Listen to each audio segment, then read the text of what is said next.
des rêves dans les casques. Sur la grille, la passion dépasse les masques. C'est pas qu'un jeu, c'est du vrai respect. Sur chaque tour, y'a des filles qu'on défend en secret. Un chérono, un don, une force tranquille. Chaque freinage nous rapproche du but ultime. Et même si la fatigue pèse sur nos âmes, on garde le cap, on rallume la flamme.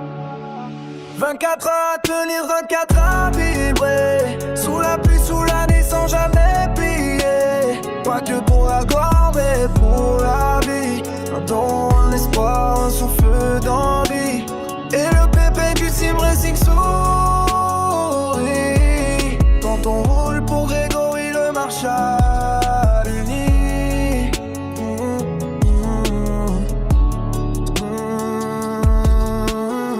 Les serveurs chauffent, les cœurs s'emballent. Des pilotes du monde entier sous les étoiles. Pas de rival, que des frères de route. Même dans l'ombre, la lumière s'écoute. Un crash on ride, on repart clean. L'endurance c'est pas juste une ligne, c'est un combat, c'est une raison.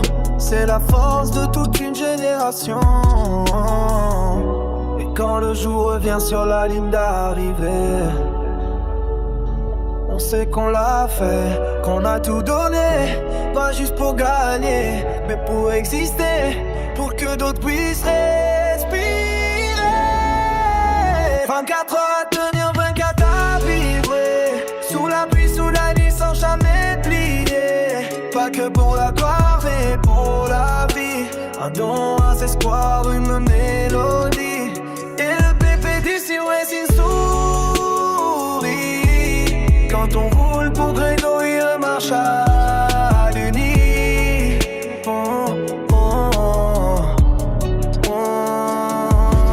C'est plus qu'une course, c'est une prière. Chaque don, chaque tour éclaire la terre.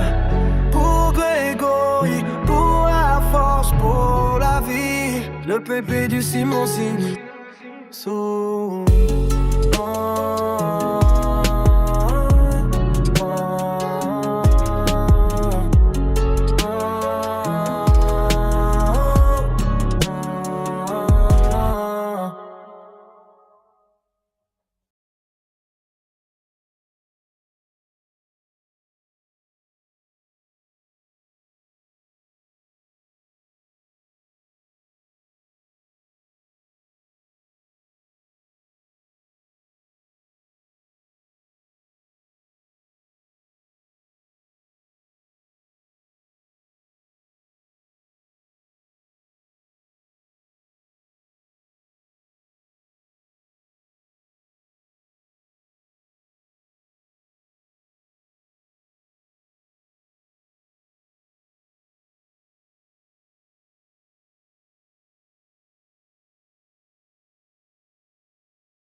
Welcome back, everyone, to this broadcast live on GTCQ TV for the 24 Hours of Le Mans, the Double Tour d'Horloge for the Grégory Lemarchal Foundation. Going strong in the race. It's now nighttime. I'm back alongside the producer, Jasmine Collard, and my co-worker, teammate, and friend, Mr. Alex Crête. Alex, so how was the first part of the broadcast? Did you enjoy yourself? Of course, a little bit nervous though, but everything went smooth. Yeah, that was fun. It went fun. It was fun. And we left, well, I left at 10 o'clock Eastern time, which was just 1 hour into the race. We had some good battles on track, regardless of the category that we were in. And now we're back a few hours later. So let's say exactly 4 hours and 30 minutes. So we're racing in the nighttime. Not much changes in the position at the front for different categories. So the top three is the same in the Le Mans hypercars, but I've received the news that there's already a DNF. So out of the 6 teams that we had, instead of 8, there's now only 5 teams. So whatever you see on the screen right now, the 5 there's never going to be a hidden car underneath that standing. For the LMP2, Same thing at the front, same teams, not much changes. For the GT3, though, the number 116, Mr. Lehoux, right now, their car was in 4th position when we left each other this morning. Um, Also, before I came here, I made a little trip on the Twitch TV channel of Plank 72, who's broadcasting right now live for the French version of this race, and we finally figured out why Jan Pfeiffer actually had a drive-through penalty. Unfortunately, what happened, and we might have missed it, it was that at Indianapolis he threw an LMP2 car. Well, he let's say he pushed a LMP2 car out of track, which was, if I'm not mistaken, the Ghost Rider team, which is the M&M livery. So we're back in racing. Me and Alex are going to describe the action for another 2.5 hours for you, going to lunch and maybe to see the Formula One quality, of course. Don't forget to donate. There's a QR code in the top right corner of your screen. So what's the amount of money, Alex, that people donated so far since we started at around 214 this morning? We are at 740 at the moment. So Euros, that is. So it's not even dollars, it's euros. So Yep. much more. So we're going to come back on track to describe the action. Alex, when I left at 10 o'clock, we were expecting rain. I believe there wasn't any. Well, we haven't seen any rain so far, but maybe we will have some surprise during that race. Yeah. Let's hope for some rain, though. Yeah, it's always We'll change the cards for everyone. We might see some variation in their strategy, and we will see who's good on the rain. Yeah, and I'm looking at the screen right now. After Mulsanne corner, there's a nice battle going on between 3 GT3 cars. There's a Mercedes and I believe 2 BMWs. It's going to be a little bit harder to recognize them with the dark. Okay, no, there's a Porsche, a Merc, and a BMW. So in that order, BMW, Porsche, Merc. There's a car coming faster behind. I believe it's a LMP2 or maybe a hypercar. Yeah, LMP2. That is. Yeah, it's very hard to see, with the dark shades that we, raised by nights, especially there, because there's not much lights around the circuit. It's not like when you watch a night race of Formula One or anything else like the 24 Hours of Daytona. We have lights everywhere around the track. Now here at Le Mans, it's regular road, so you got the regular road lights. They're not going to light up everything, so that presents a big challenge to these drivers. And it's fun to see the liveries glowing up with the lights in the dark. I really appreciate that. And usually you can see the brakes glowing from the heat generated on their braking.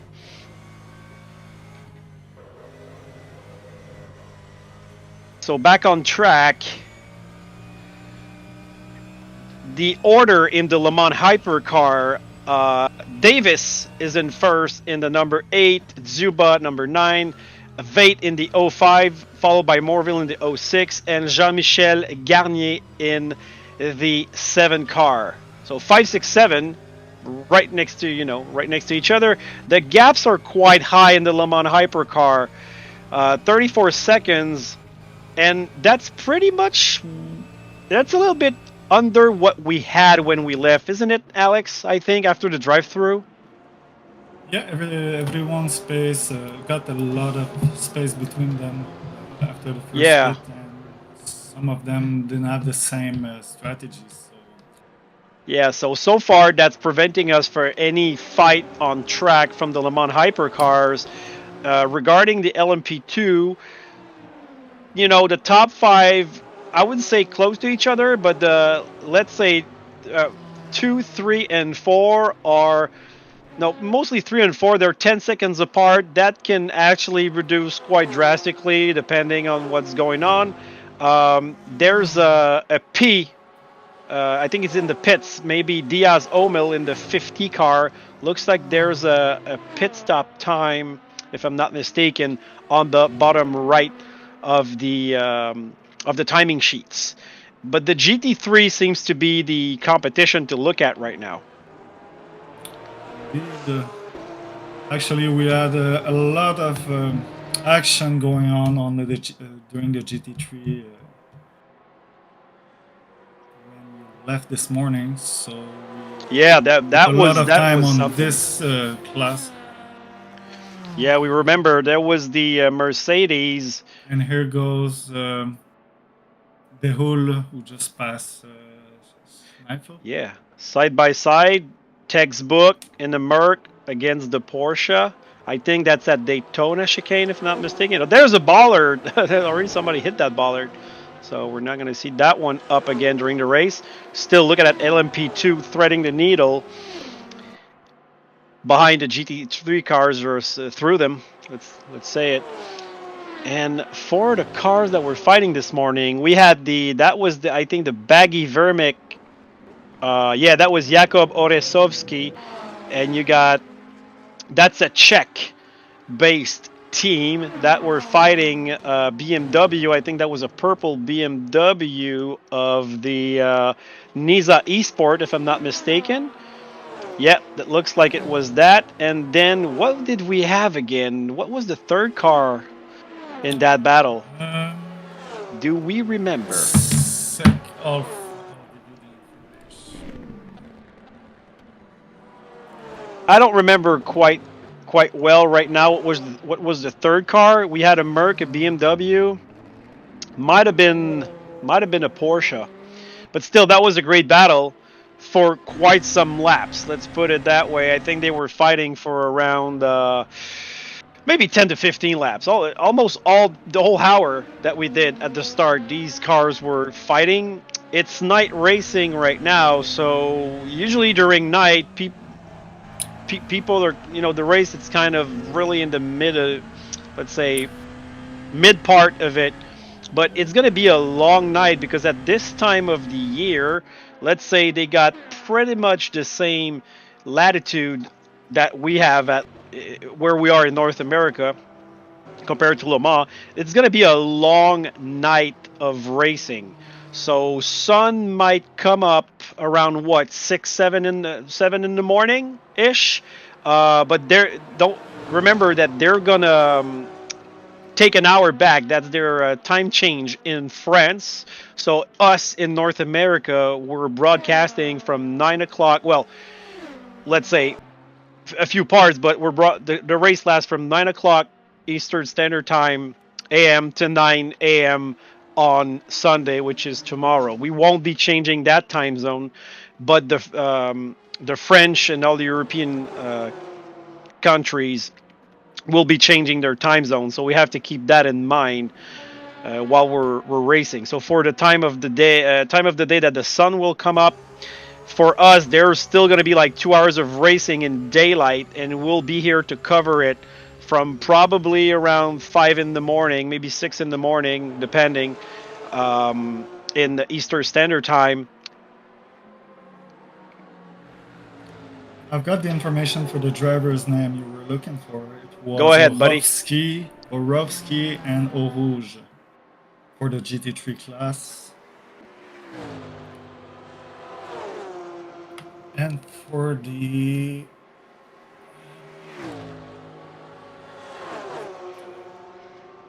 we had Tivol and Rago in the LMH the class.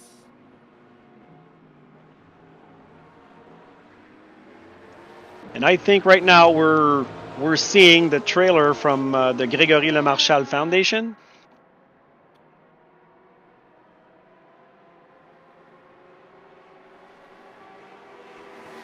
Or I might be late on the broadcast. There you go. All right.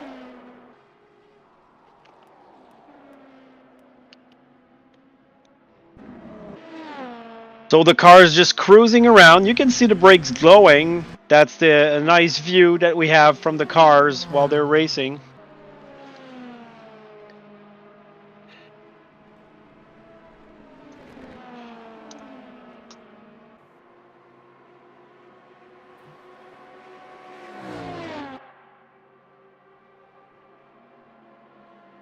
All right, and I think Fred Vero is back in the live. Feel free, if you're in the live, to like, subscribe, donate, and also write to us because we like to talk with people during the race. If you have questions regarding that particular race, maybe just endurance racing in general, whatever. We enjoy racing. We can talk about it all day. And I forgot to put my earphones back on the charger, so if I ever lose sound, well, sorry, I'll be back in a second if it happens.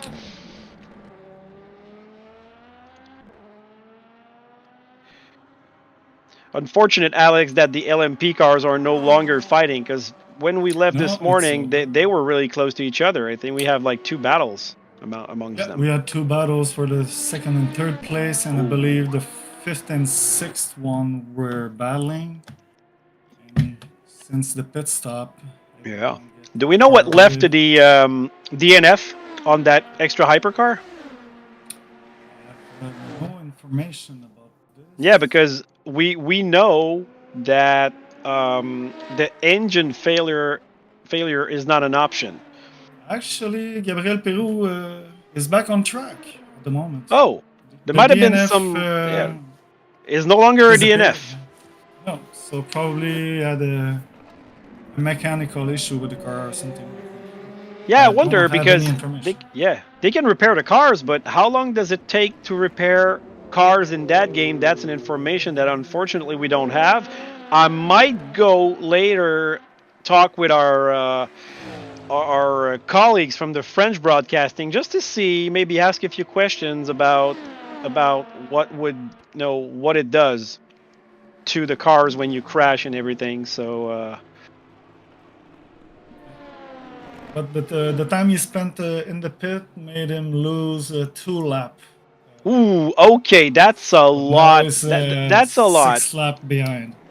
Yeah, that's actually something that is really realistic when you think about it. In regular endurance racing, you can easily lose a lap if you got huge repairs to do to a car. So that puts a bit of realism in that competition. But the good thing is the guy is back on track, so we have more NH car. We have an extra car, and you never know what could happen with any other car, as a matter of fact, because they just might crash, have themselves have to do repairs, and then come back and be close again on the field. And we have Gaetan Don who's in the pit right now, and he's gonna get out just behind. Isn't that the Audi R8? Yeah. Yes, it is. Yes, it is. And here goes. Coming out of the pits, there's another GT3 car coming. Is he coming into regular positions, or is he? Oh wow, okay. There's a yellow in sector 3. Have to negotiate, or let's say the traffic has to negotiate with him and not the other way around. But look at that, already gained on a Porsche, which means I think maybe even though they're not up in temperature, these new tires just providing more speed. Another yellow flag in sector 3. Look, he made short work of that Porsche right after coming out of the pits. That's pretty crazy. So I believe maybe that Porsche will pit soon because of tire degradation. The tire deg looks quite high. Now the Porsche is not letting him go, but let's remember it's a straight. And now, look at that, Alex. The R8 just passed the Porsche like it was nothing. Now the Porsche is getting closer. So what happened with that Porsche? I'm wondering. There might not have been a tire deg problem. It might just have been another thing. Don't forget that the Porsche has a lap behind. He's a lap down. 16, I see. Yes. So he was blue flag probably.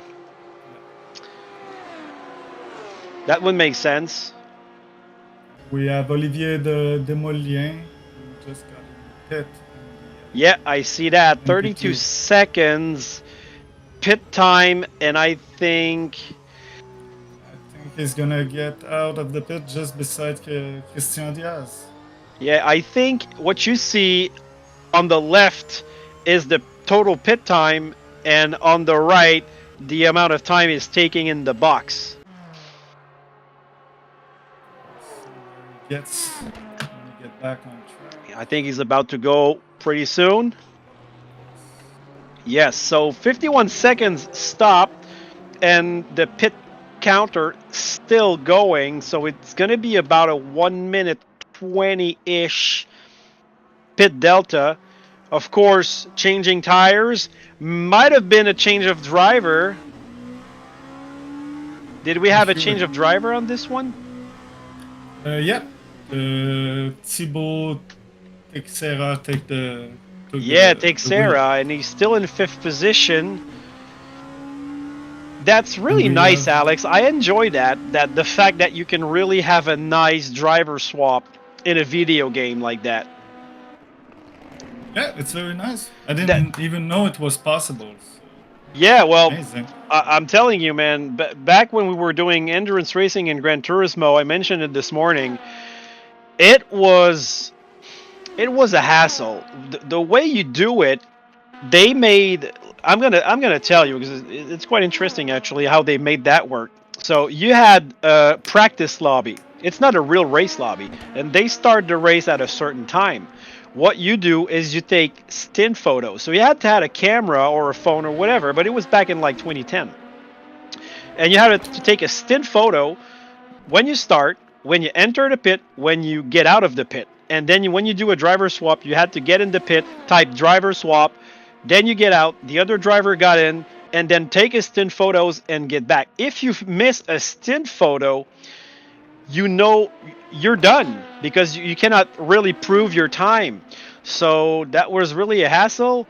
And if a driver comes before the other one left the server, you had a penalty, a 20-second penalty. You don't have that with this game. The driver swaps are really going through like it's nothing. It's actually the way it should be done everywhere, and I hope the other games will get through that technology. Sorry, I made a little quotes here, air quotes, because seriously, this is great, man. It would be so fun to be able to do that on different platforms. You and I would probably do some endurance racing. Oh, that's for sure. So and we have people on the live. Oh. That's right, on the pit time. We have 3 drivers in the pit at the moment also. All right, we have Masick. One in the match. We have a Masick 433 or Masiek 433 saying that's right on the pit times for LMP2's 30 seconds in the box is only fuel and 50s is tire plus fuel. Does you don't know about the class's pit time? What did we see? What did we see this morning? We didn't know much about the pit times this morning, but we knew that around 40 minutes is a normal stint for an LMP2 or a hypercar. For the GT3, it was... When did they get to the pits, Alex? Because I think I left prior to the pit stops for the GT3 cars. For the GT3, yeah, I believe you just left actually one day. Okay, so about an hour, right? Yeah. Okay, roughly more than an hour, and we were expecting rain. Well, we thought we were expecting rain. Yeah, and the sun came back after you left, and now we have a fight starting off with Gumbert and Joan Leblanc. They have less than 5/10 of a second. That's what we're looking at with the LMP2s? Yep. Oh, we're going to look at that for sure. So they're on the Mulsanne straight, I think, going to the Daytona chicane. Look what's coming behind them. I think that's a hypercar. It is. Yeah. I think it's the Porsche. Yeah, looks like it. I think it's the number, the Porsche in the second position, if I'm not mistaken, right? If it's number 9, it is. I think it is. We won't have much time to look at it. And he's just going around. But a good battle, and look at that. There's another hypercar right behind him. Yes, it was number 9.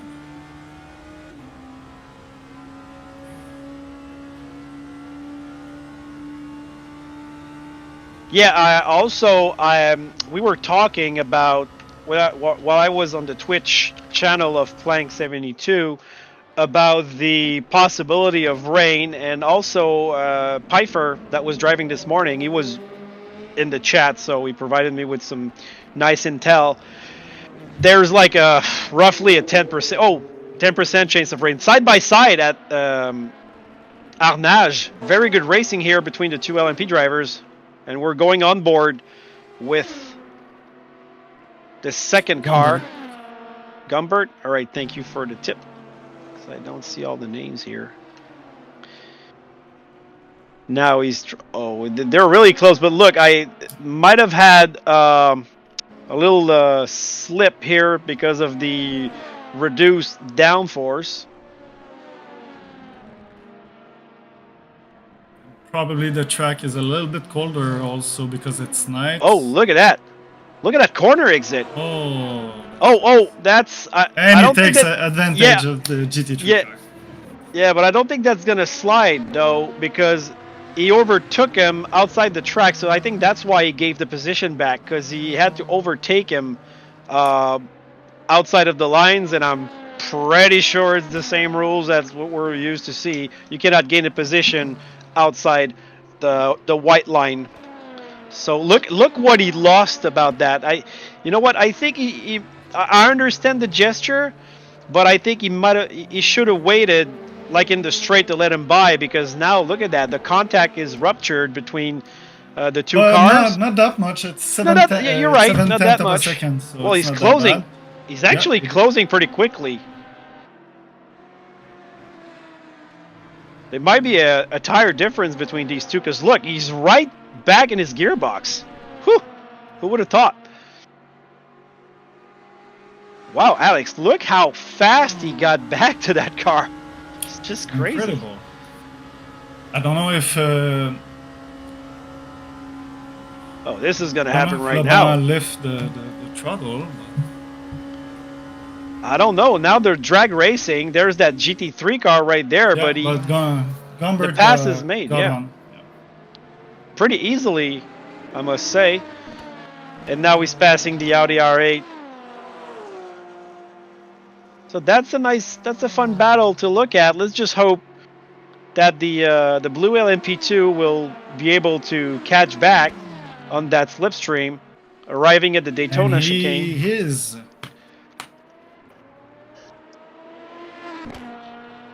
A lot of lights flashing to announce yourself. Oh, we had a new member in the chat. So it's Valentin. The sim gives around 15 seconds to give. Oh, okay, that's pretty interesting. So if you grab a position outside the white line, the sim gives you 15 seconds to give it back. Now, what happened there, I think he already gave it back roughly 5 seconds or 5 to 6 seconds. So, yeah, there's a risk there of maybe a drive-through penalty or time penalty. Maybe Valentin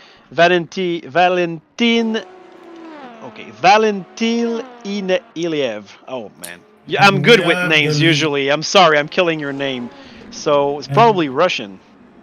We have Valentin Iliev, who just pitted. Yeah, Valentin Iliev. I'll practice that. Sorry, man. I didn't want to butcher your name. I'm French Canadian, by the way. We're French Canadians, okay? So we're just trying our best here. But thank you for being here on the chat. We appreciate company. That's what we're here for. And if you got a little more in your pockets, you can always scan the QR code and give to the foundation, the Grégory Lemarchal Foundation.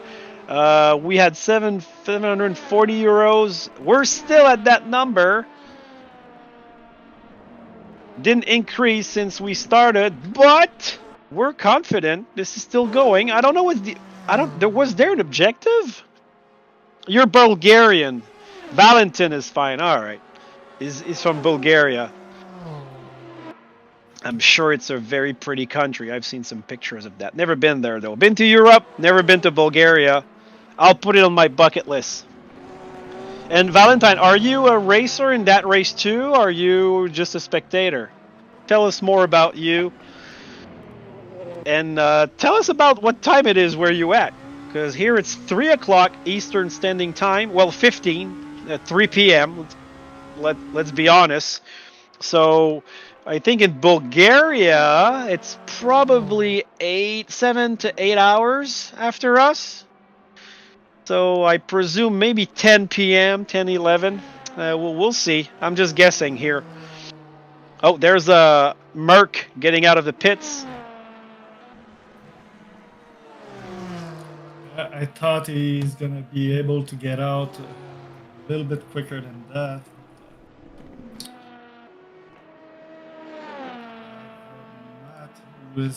Okay, so closer to. I wasn't far off. It's 10 p.m. and yet he will race in about an hour. So Valentin is, I'll call him Valentine. He's coming back in the car, and you know what? I'm usually a very good detective, so I will find you. I will find Valentine.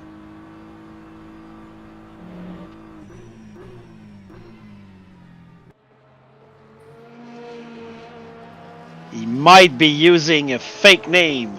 Oh no, but I'm looking into GT3. I'm not sure. Oh, okay. I was looking into GT3. So let's see. His car is the leading LMP2. So thank you for being here. That's cool. So his teammate Kumade has almost a 40-second gap. So this is great for them. That's a pretty comfortable gap to have there.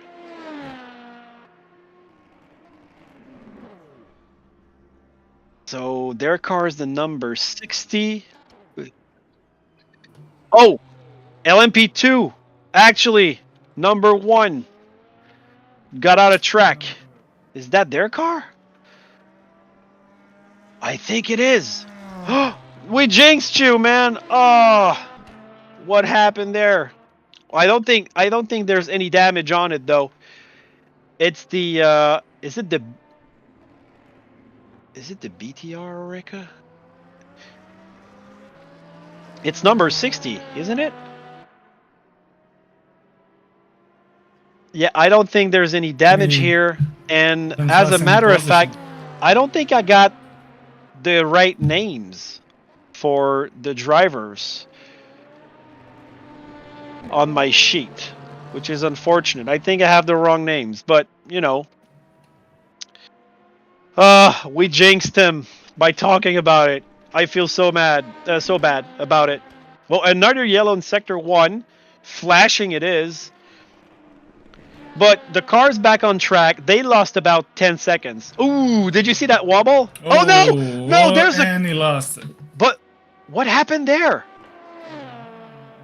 Alex, I never saw the car in front. I don't understand what happened there, because I was watching the 60 car of Kumade going at Tertre Rouge, and all of a sudden there was a car in front just losing control. I don't understand what happened. It might have been a lag. It might have been. It's a video game. We understand that, but I'm trying to find back. Okay, so that's the second car, the Le Mans hypercar, and look, he's crab rolling. Look, he's going sideways on the Mulsanne straight, so that's very bad for them. He's still carrying a lot of speed for a crab car. Look at that. So there's probably a toe link.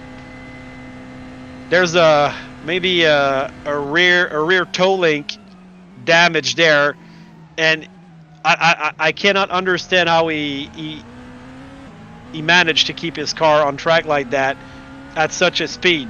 Because you can see him crab rolling. Oh, where the car is? Where is the car? Just disappeared. The car's just disappeared. Oh no, it's back again. So okay, now I understand what's happening. I just saw the car disappear on the screen, but it's still there. So what I saw from earlier, what I saw earlier might have been the same event. The car was laggy, and now he's okay. So We it's have a yellow flag. yeah, okay. So And there's virtual a safety. yellow. The code 80 is there because it's too dangerous, I think, with the car there. We mentioned it this morning.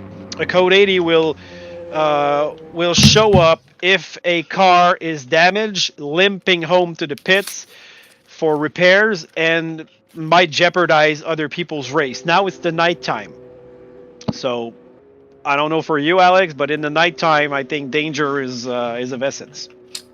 Yep, and I think it's the best thing to do. And at the same Yeah. time, it will give maybe a little bit more action to watch by doing it.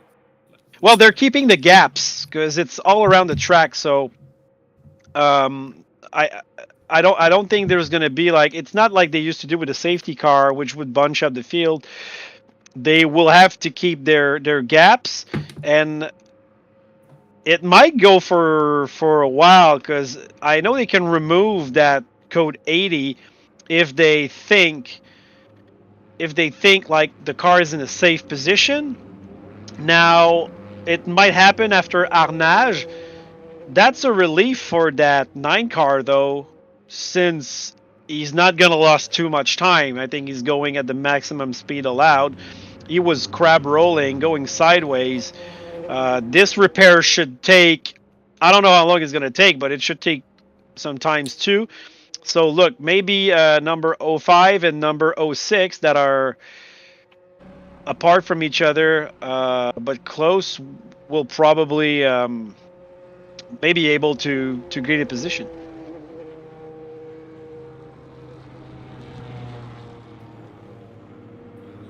Looks like we're looking at a race in slow motion. What? So LMP2, okay. This will restart. The 4th and 5th place in LMP2 are close, I heard. Oh yeah, we can see it now. It's the 2 teammates from the Osmos Wear eSport.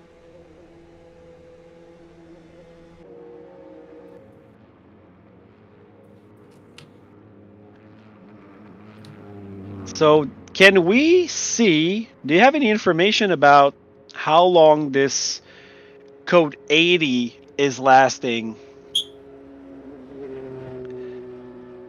I don't think we do. All right, so maybe having a look at the hyper car in the 9 car of Zuba to see if he's close to the pits, because that's going to determine, I think, when we're going to restart that race. Yeah, so they're negotiating after the Porsche curves. I think they're approaching maybe the Corvette curve, if I'm not mistaken, and then the chicane Maison Blanche. Okay, so the pit entry, I think, is right in front of them. Yeah, that's it. So this car will go into pit lane. As soon as he crosses the pit Yeah. lane, it's gonna restart. Yeah, let's look at these drivers at the chicane. That would make a lot of sense. They're still not going.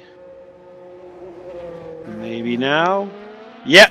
Go. Okay, restarting. So we have a fight between the 2. Well, let's say it's not teammates, but the 2 DTH. Am I right here? Let's see. It's the Osmos Wear eSports DTH 1 and 2. So pretty crazy. Oh wow, he's carrying a lot of speed. Okay, so that's the, and there's another car that went off track. I think it might have been the 55. Not sure.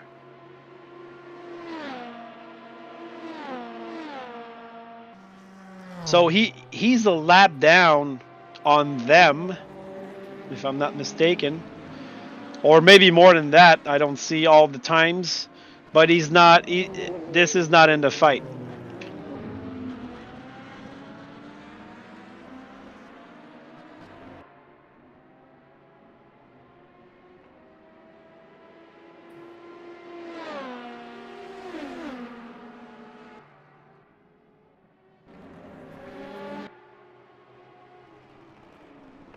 We have Florian Gombert in the pit with 115 seconds ahead of Grégory Reaper. I don't know how it's going to turn out when you get out of the pits. I'm going to keep an eye on him. So yeah, I have the confirmation. Hello, Will the average sim racer. I love your name. Don't worry, man. We're pretty average too. He just joined the live, and Valentine told us, yeah, usually the code 80 will last until the damaged car gets into the pit. Oh, there's I think that's the Espoir car that got out at Mulsanne. Just he got off track. I don't know if he has damage, but that was right after the pit entrance. That's a shocker. What an unfortunate situation if he has damage for sure. But Alex, that car lost control twice in the same lap. What does that tell you? Probably tires are done, or yeah, might be that. His concentration. Yeah, might have lost focus on that. So I think it's time for a pit stop and maybe a driver swap. I don't know. Take a look at the Cuba to see if he's gonna get out soon. Well, look, the hypercar is still in the pit, so that's about what, already a lap down. That's a long repair. I'm really not surprised by that. I mean, I'm sure like the more hard to hit, the longer the repair is to do on the cars. They might have a different time for repairs depending on what they think is broken. I said a toe link earlier. Listen, I'm not a sim racer mechanic. Don't get me wrong. Actually, Alex is a mechanic though, so he knows a thing or two about that. But when we watch, let's say that's a thing I see a lot in NASCAR. When they break a toe link, you see the car going sideways like a crab. So that's what they do, and it's a little piece of hardware that actually it's just like getting the toe straight. So sometimes it breaks easily with a contact, but in NASCAR that's an easy fix. But they still have to remove the wheel and fix that. So we don't know about what happened with the hypercar, but that looked like that kind of damage. We have Castaldini and Garcia fighting for the 18th place at the moment. Yes. 4/10 of a second of difference between the two. All right. And we still have Juba in the pit. Unfortunately, now he's fifth. He dropped in 5th position, but that's a fast car. So it's 4 minutes, 30 seconds so far. That's just a 15 seconds difference between the pit entrance and the time spent in the box repairing the car. So we'll see exactly what kind of damage it does to the car. Still, we're pretty early in the race. Oh, look at that! Look at that! The car. Yeah, I think you're. Yeah, I think you're right on the tires, Alex. I wouldn't be surprised to see that car go into pits right now, because he probably lost around 20 seconds in the last lap itself, just trying to stretch it out. It's gonna be time to get in the pits. Oh yeah, and look, he might lose it again. He's taking these curves pretty fast. Oh. The rear end seems to be loose a little bit. Yep. Oh, I thought he was about to crash again. Yeah. All right, I wouldn't be surprised that he gets in the pits right now. So the pit entrance is going to be on the right side, right here. Are you going in the pits, sir? No. No, he's not. Oh, that's a mystery. If anybody knows these drivers in the chat, please tell us more about this situation. We're not in God's secrets. We want to know what's happening with this car, because 2 spins in the same lap, 1 spin the lap after, we really thought there would be an issue with the tires, which makes a lot of sense. But maybe I don't know, Alex. Maybe you can still stretch it up, and maybe they have a driver swap to do, and the other driver is not quite ready because they prepared something. We never know, you know, because when you do a driver swap, people have schedules, and if I say I'm going to be there at 3 o'clock for my driver swap, and 10 minutes before the driver swap, your car's undrivable, and your other driver is not here, what do? Do you do an extra pit stop just to survive these 10 minutes, or are you trying to stretch it? I guess you have to stretch it. Yeah, well, that Because makes if you sense. stop at the pit, you're gonna have 2 pits to do within in 10 minutes. It doesn't make Yeah, sense either. and that you want to take that risk, but how much time did that driver lose with all these spins? I So it's presume about around 20 to 30 seconds.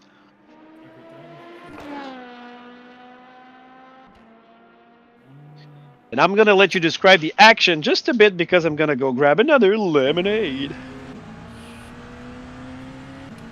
Yeah, So we have to take track some fuel. record still belongs to Chris Davis and his team. I believe it's the same track record as 3 hours. if I'm correct. It's pretty much calm. Everyone has a good distance with the one in front and back. It's not as much exciting as it was this morning. Yeah, So there's we less have battle to watch. yeah. But you know, Oh, this car here of Garcia is providing us Garcia with is struggling. Yeah. yeah, he's providing us with some spinning action. To be honest. Now negotiating traffic, but not much of a traffic challenge here.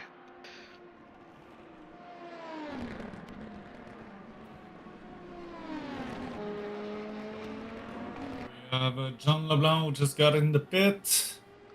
He's 28 seconds ahead of Gumbert. Let's see if he's gonna get out in front. I don't. Well, it depends because we If had he's the swapping. information about that was Masiek 433 said for LMP2, 30 seconds in the box for only fuel and 50 if they make a tire change, and that is just in the box. Doug. So a tire change plus fuel. And Sorry, he's I had to getting mention out. it. So okay, it's gonna be about. Oh, I think I 20 see the seconds. LMP2 of Garcia in the pits. Is that it? Oh no, I don't think I'm Peru. right. I don't think I'm It's, right. Yeah. Gabriel Peru. Okay, that's a hypercar. Okay. Sorry, the colors look the same from 200 meters behind. Garcia is heading for the pits. Oh, He's still going. still going. So probably the tires are not the issue with the car at the moment. Yeah, I mean, It's just a question of maybe just focus. Garcia is the issue. We don't know. Listen, man, I've driven the 24 hours of Nürburgring in a night stint for 4 hours, and I think I had like three accidents. I mean, it happens. It's a hard thing to do, to drive by night, stay focused, especially if it's a sim racing, because you don't always have the adrenaline and everything. Speaking of adrenaline, how about that McLaren, Alex? You tell me. Oh man, my for those who don't know, when I left this morning, my best buddy for a good cause betted in an auction on a McLaren trip. It's an Artura McLaren, and he just made me a little ride before that second broadcast. And I'm not gonna lie, there's no proof of that. I can say anything online, but we went from 0 to 300 kilometers per hour in, I don't know, roughly 6 or 7 seconds, like it was nothing. I've never been in a car that powerful since 2008, which was a Porsche, and I don't get in cars like that. So I was super hyped up. It's incredible, my first real supercar, and I enjoyed that. So that's a trip of a lifetime. If you guys have the chance to get into McLaren one day, and I didn't drive it, and I'm not mad about it. I just wanted to feel the power, but being in a car that powerful, man, what a thrill. So I had to share that with all of you. And look at that BMW going slow at the start-finish line, negotiating the last chicane pretty slowly. I wonder if he's going full speed. Because when you watch these hypercars and LMP2s, it looks like these GT3 cars sometimes are not even going. The difference between the class are very impressive.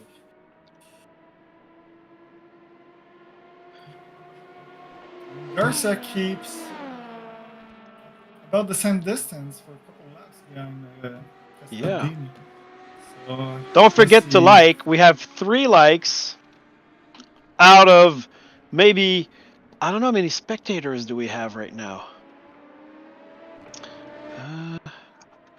I used to be able to see how many spectators we had. All right, so we got 5 viewers right now and counting.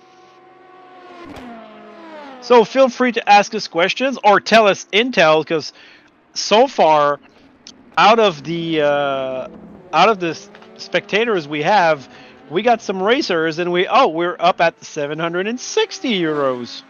Thank you very much for your donations. There's a yellow in Sector 2, which is no longer there.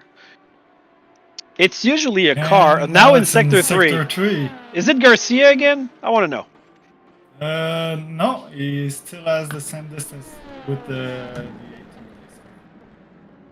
Good. I don't want to jinx him, but you know, when I do a broadcast and Jas knows about it, sometimes you get to know drivers and give them nicknames, you know.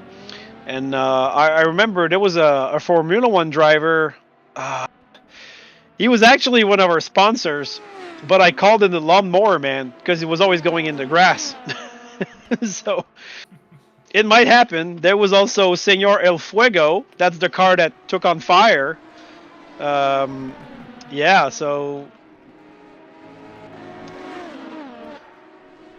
Garcia, I like that Garcia's car. It's really colorful, like a bright yellow, bright red. Oh, Look, and no! he goes in the wall. Oh no! Oh no! No. Now that's bad because he hit the That's pretty barrier. bad, yeah.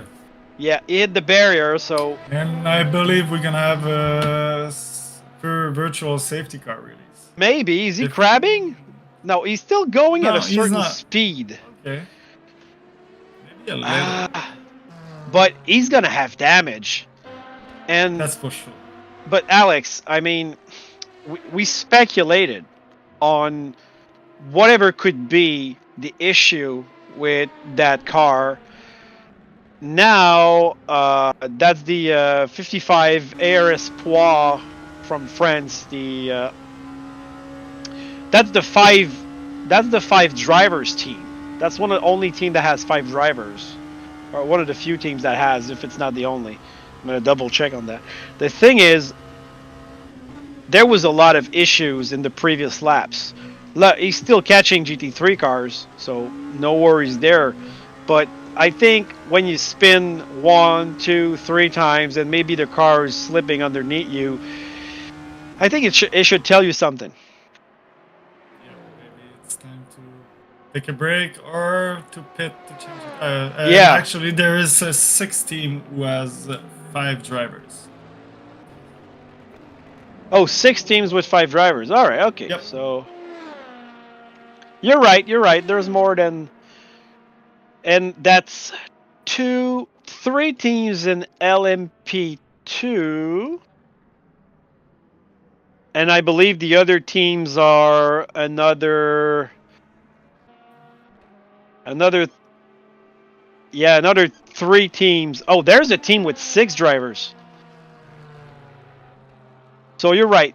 6 teams with 5 drivers and 1 team with 6 drivers. So, oh, you know what? That's something interesting, Alex, because if you got 6 drivers in a team and they have to do at least 4 hours and you got a 24 hours, I mean, that leaves you just a little amount of time to make, everybody has to do 4 hours. I don't think they're going to punish a driver that does 3 hours and 55 minutes, But the thing is, 6 drivers, each of them has a 4-hour stint, no matter what.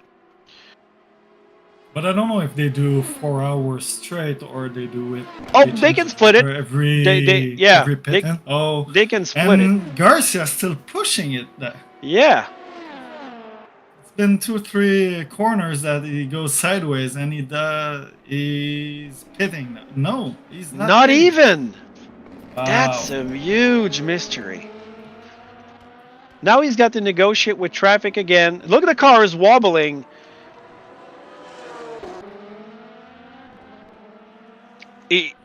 He's a big question mark in my head right now. I'm just wondering what's happening with this driver or this car, this team.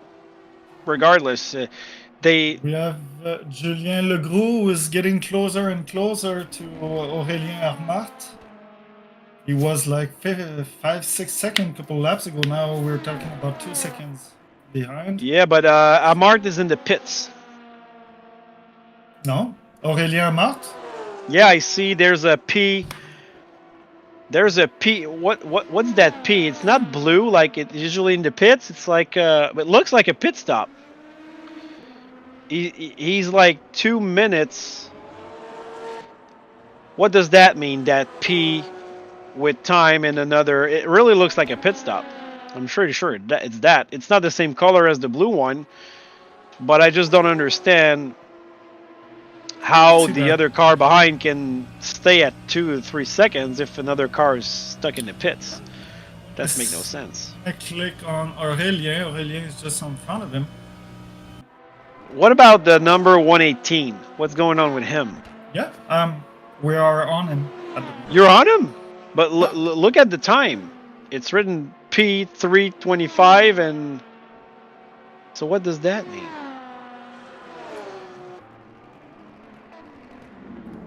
Oh.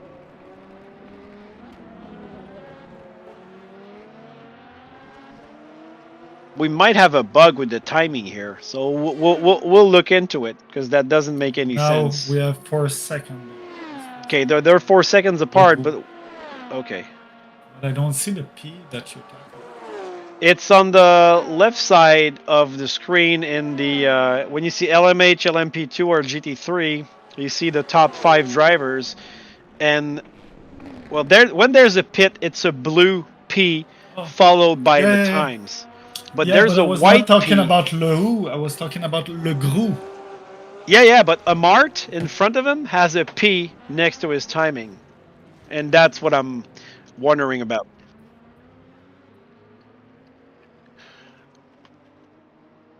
And I got an answer. And we have an accident with Mats Schnaffel. Yep. And he's driving on a... Yeah, he's going slow, isn't he? Yeah, I got the answer, Alex, about the P. Okay. So, I want to thank Masiek433. I don't know if I'm butchering your name as well. What he said is like, it's an RF2 bug, actually. So it's a known bug. As he came out of the pits, it's like it did stop counting his time, his pit time. So I don't know if it's gonna stick around like that. But for the game, it's like he's still in the pits, but you can actually know it. I think if it's white, that means that's the bug, and if it's blue, that means he's legitimately in the pits. I think I believe, not sure, but all right. Thank you for that. Thank you for that precision. So no wonder we're bugged by it. It's actually a game bug, but that's bad for the timing. We want to keep an eye on whatever is happening. Le Gros looks like he's legitimately in the pits. Do we say Le Gros or Le Gru? And you got Dehoul in the pits as well. Bracelet also. Nice names. Love it. What about Garcia? What happened with him? Oh, LMP2, another 360 for the first position.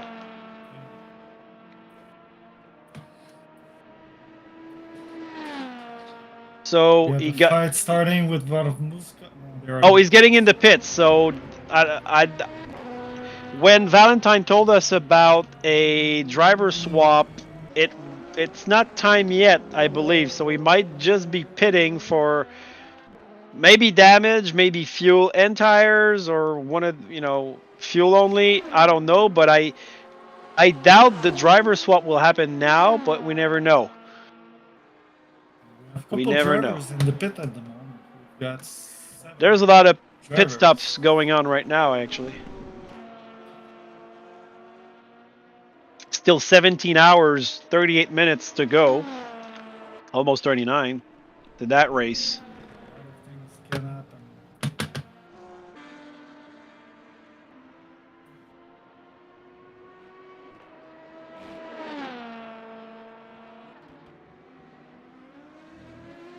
We have So yeah. Oh, Mavel Comande in the released pits, from the easy. pit. So he will keep his position, I believe, for the 60 car. Kumade. So Yellow it's flag in still sector Kumade. 1. Yeah. So we got about 40 minutes before Valentine gets in the car for the 60 team.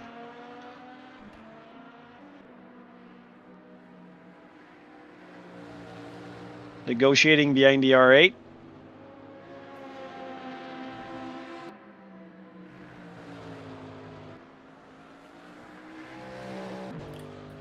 We had a driver swap with the car number 110, Sébastien Couvert.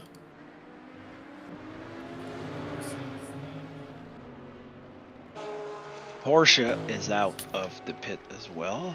Yeah, 2 seconds behind the 28 Yeah, place. that's Team RFRO SimSport GT. Number 110. Not in the top 5, actually. But a lot of cars haven't pitted yet, so it might change. He's in 8th position, I think, of the GT3 class, if I read correctly, on his windshield. And that LMH car just passed by him like it was nothing.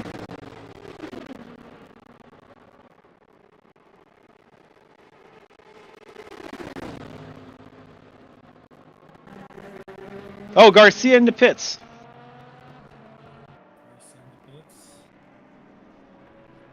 Kadri Tariq.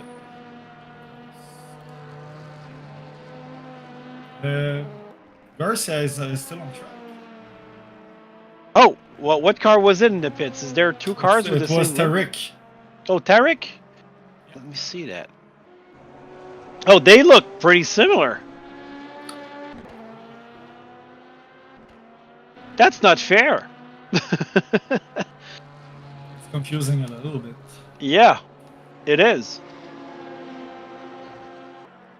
In what position is Tarek? Tariq was 6th. What? No, look, that's the number 55. Am I right? And he's gonna get just behind Michael. Is it number 55? It is number 55.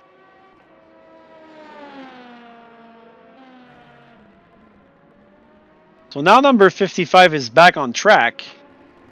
Is there a driver swap? It's still Kadri Tariq. Okay, so that's that. Okay, that's Tarek that took on the Garcia drive. So they had a driver swap. Grégory Reaper who just got on getting the pits. And we have Thomas Veit in the LMH division. Yes. And he has 72nd in front of Morville, so is he going to be able to get out of the pit and keep his position? Yeah, that's actually the time it takes for a stop. Oh, So they he's might getting be out of the pit, so okay. Yeah. Already finished it. Let's see the gap at the next checkpoint.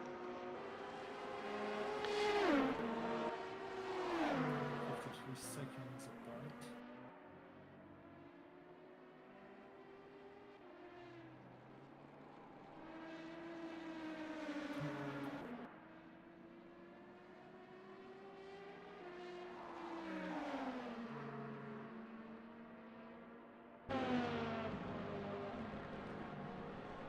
the cars are so spread out right now, it's really hard to find a legitimate fight on the circuit.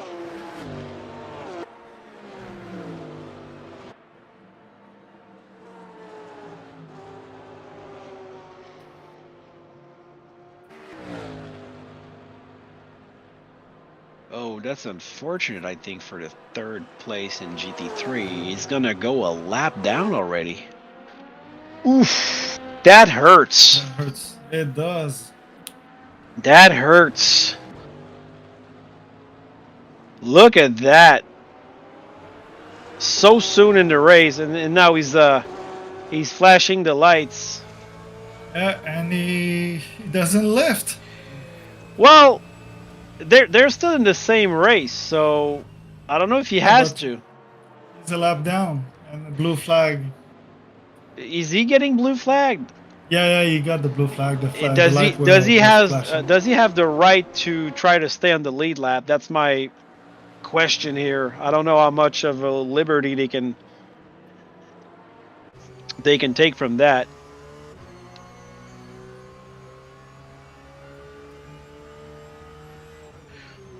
I'm gonna try to look on our friends' Twitch also what if they have intel.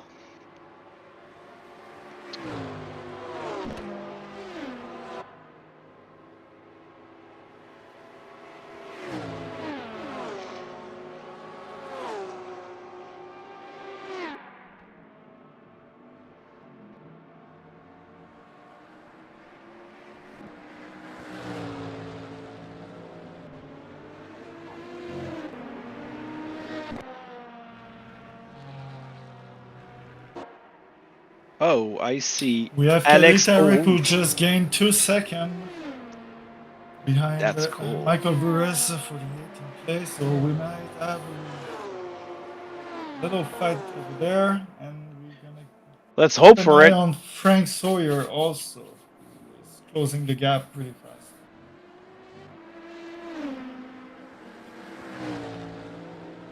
So we have a little intel, man, on the live, so I'm gonna read that. The 60 is his car, and that was a really stressful moment. Okay, yeah, I guess so. And so Masiek and Valentine are teammates, I think, if I'm not mistaken. Oh, okay. So Sandak is his last name. I see who I'm talking with. And he says he doesn't have to let him through. So he's not getting blue flagged for... So, yeah, I think that's right because it's an endurance race. So that would be... I think that in that spirit, since it's an endurance race, you can still fight your position regardless of if you're a lap down or a few laps down, because anything can buy. So yes, they're a teammate. Yeah, oh good. So we got the two teammates from the 60 team, while their other teammate is in the car. I have 3 names on my sheet, which is Maciej Sandak, Mateusz Zaleski, and Ryan Mazumder. So Valentine, is it your real name, or you're just a fourth entry in that field and I don't have your name on my team sheet? That's the question. Oh, okay. So it's a blue flag, but it's an informational blue flag. That just means there's a guy behind you lapping you. You do whatever, but there's a guy there. Look, you see the blue on the left side on your onboard, so that's okay. That's clever, but that's an LMP2, I think, going through the field. That's very nice intel. Oh, the names are wrong. Okay. All right, yeah. So I like that. Thank you guys for your information. While we see that car going deep to the... Yep, it's he was under the 2 second. Yeah. Behind Bruce. Made his right tires a little more slippery, bringing some killy litter. As we got a yellow in sector 1.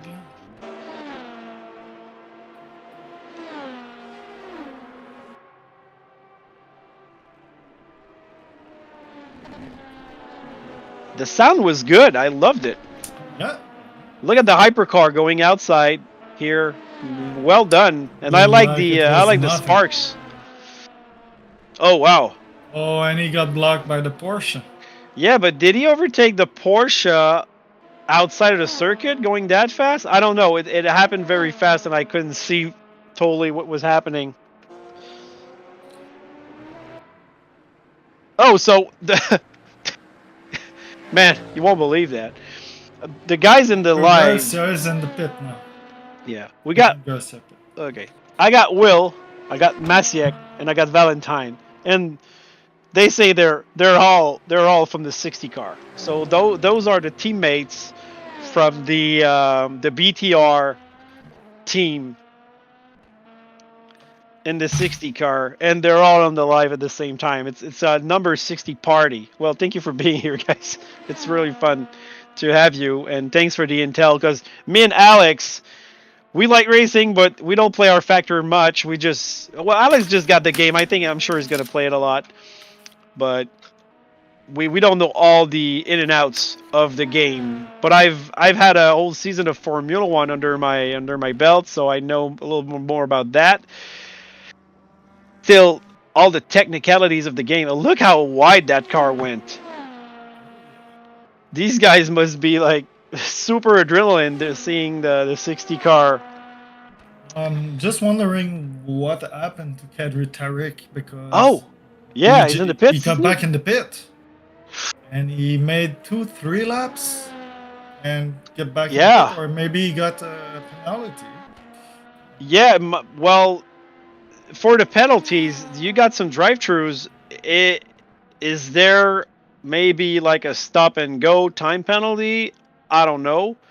So is he out again? Is he out? Is that the car we're seeing now? Okay. Yeah.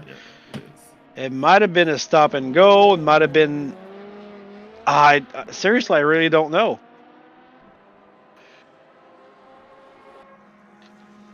It's weird. It's not. You know, it's funny. We saw this morning. We had the same issue, and what we understood, it was a penalty, so he had to go through the pit. Yeah, but that car stopped. The other one just went through, I think. We thought he was pitting, and we saw him go like through all the boxes and get out. And finally, we saw. I know you got your screen is a little bigger, but when you had your smaller screen, we saw all the penalties going up. So I don't know if you got that information. Maybe you can read it if you do. Yeah, exactly that. So. Dangerous driving warning for 54. That's interesting intel here, even though the screen is smaller. There was a code 80. Green flag respected. Thanks to all. Okay. So the 09 car added 1 lap for desync and pit due to desync. We have Anthony Batok getting on Kevin Morville.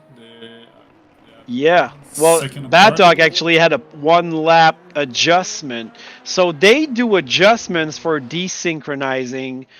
That's understandable. I mean, you have to cope with all these online racing shenanigans that can happen. Let's see. More intel. Under the second now. So more intel on the live from the 60 team that Flixbus is giving us plus 25 HP. Okay, so they're gonna get the 3rd place right now. So they can give a stop and go as well as a drive-through, Alex, from what I'm reading. Ooh, okay. And that's another thing. A stop and go can even be a minute. So I think it can be up to a minute depending on whatever the stewards decide about that. So you really have to behave. I mean, bottom line, you have to behave. Morville just lost his 3rd position on Batok. Unfortunate. Seems like Batok has probably a better tire wear because he's flying. Yes, sir, he is. Impressive.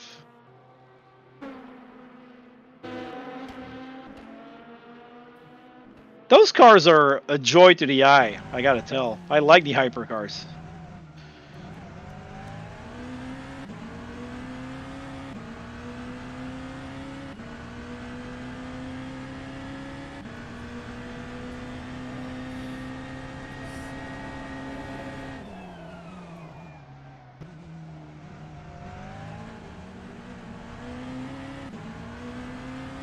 Crête is back in the pit again.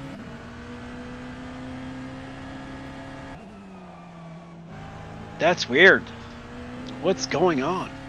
We'll take a look at. Code 80.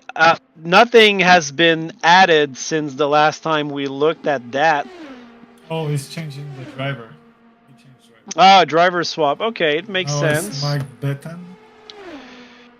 Makes sense. And for the 60 team that we have the honor to have in our live, I believe when you guys last pitted, you had maybe a 40-minute gap before your next driver swap. Am I right? So we got a fight here. Then we're gonna go 16 and 17. But yeah, so your driver swap, gentlemen's, should be in roughly, I would say, 23 minutes, something like that. But if you don't want to tell me, it's okay. You don't have to lay down your strategy on live TV, although we're not that much of spectators here, so your secret might be kept for good. I like that part of the circuit, Alex, that you're watching from the onboard, the Porsche curves and then everything else. That's a place that I really enjoy in that circuit. It's not a good passing zone, but that's where you can actually make ground, gain ground on another car that negotiated. It's a really technical place. Part. Yeah, good. Man, we thought exactly the same thing. I've read your mind on this one. Yep, pretty much.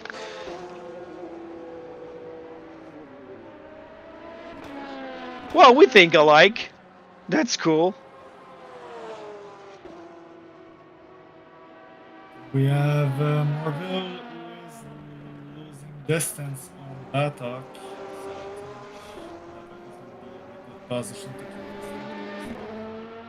Man, I'm looking at the onboard, and I just want to hop in my sim rig and race.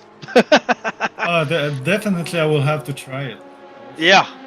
Well, actually, what I need to do to raise that, it's not very complicated. I just need to maybe take 2x4s and create a little stand that I could put my rig on, because my screen is just a bit too high.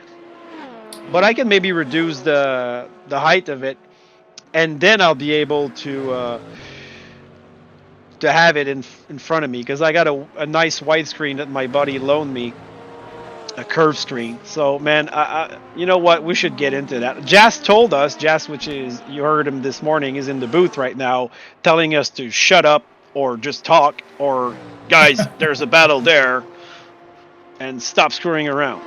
So Jas told me that there's a lot of good championships on R Factor, and I would be thrilled to do it. So far I haven't done any, so I mean, I didn't listen to him. I'm sorry, Jas. I did a couple of competition R Factor. Yeah, but you guys know, and I told you. Version. Yeah, I told you this morning, I cannot go above the pit limiter speed. So I didn't find the button. I don't know what button it is. So I'm just going 80 kilometers per hour everywhere. I'm not going to win any races. It's getting closer now. We've got 0.4 of a second behind. Yeah, that's what we want to see. So finally, a battle. We've been waiting for that for an hour and 20 minutes.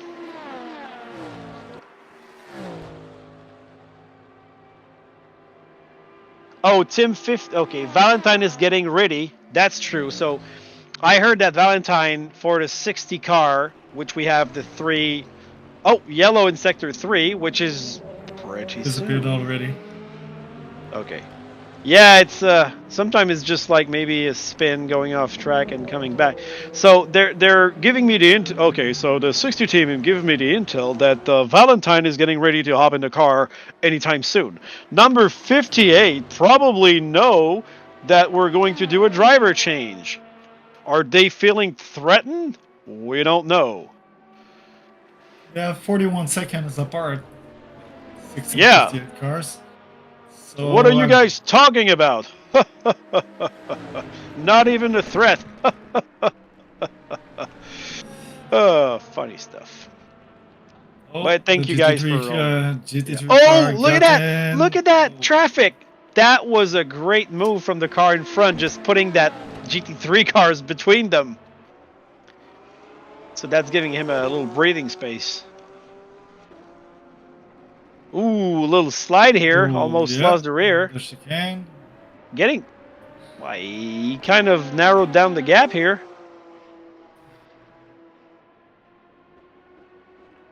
We have Morville who closed the gap to 1 second.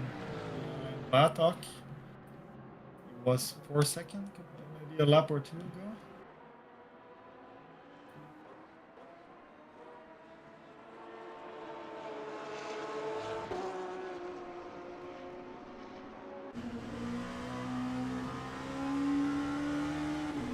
We have a fight between Frank Sawyer and Peter Warmuska for the 26th place.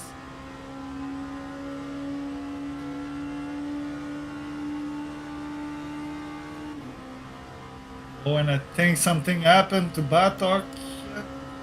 Oh, look at that. Hypercar in the pit. The number 9, you're right. Again, that's... How many times did we see that car in the pits in the last hour and a half? A couple times, I'd say. Isn't that... Well, the 9 car was in second place when we got in, if I'm not mistaken, right? He had that crab crash. So that's the crash car. He lost about 5 minutes in the pit. Wasn't it Gabriel Perou? Yeah, it was Gabriel Perou. Now he's 7 laps behind. Is he? Yeah. I think so.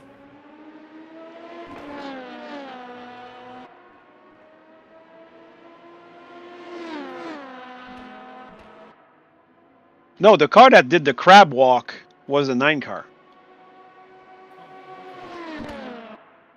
He was around... Yeah, he was in second position. And he lost around 5 minutes or more. You're right, my bad. Oh, don't worry about it. We're just trying to... Hey, man, we got 38 cars to try to figure out here. But we're just wondering what's happening now with this team, because they lost time in the pit. I think it was a penalty because he's already out. Oh yeah, might have been. Do you have that little corner screen that we might be able to look at? Let's say. It's a decent 1 lap adjustment. Oh. +1 lap. So how does that work exactly? They had a lap for... I understand that, but why do they add a lap there?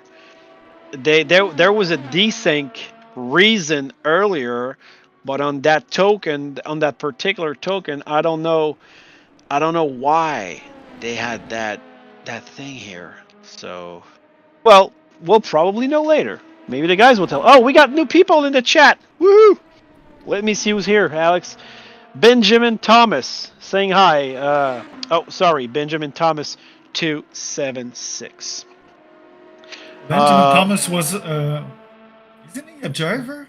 I think maybe. Let's see.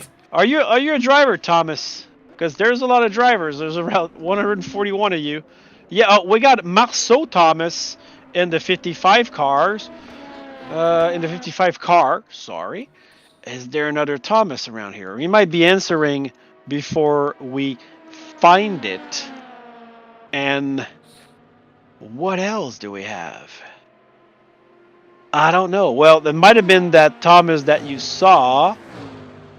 And I don't see another Thomas, but I looked a little bit quick.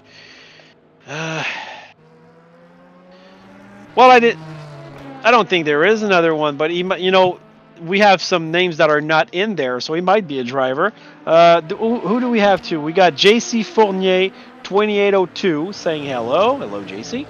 On Track TV, YT Zeron. Hello from France to Streamker Team. Oh, yeah. You like that, do you? Streamker Team. I think it's one of the... on the 3/10 of a second difference between Michael. Yeah, it's the car number 101. It's the Porsche 911 GT3. That's the 6 drivers team. And On Track TV YT... So we don't know who that is from that team. Hello from France to... Okay, it's not from Streamker Team, but to Streamker Team. And you got Dakar 2, and it says yo. And you got J. Carlos, this might be Juan Carlos, I don't know, 74-200. Hello, I'm French pilot on LMP2. I'm coming to thank you for the broadcast. Oh, that is lovely. We are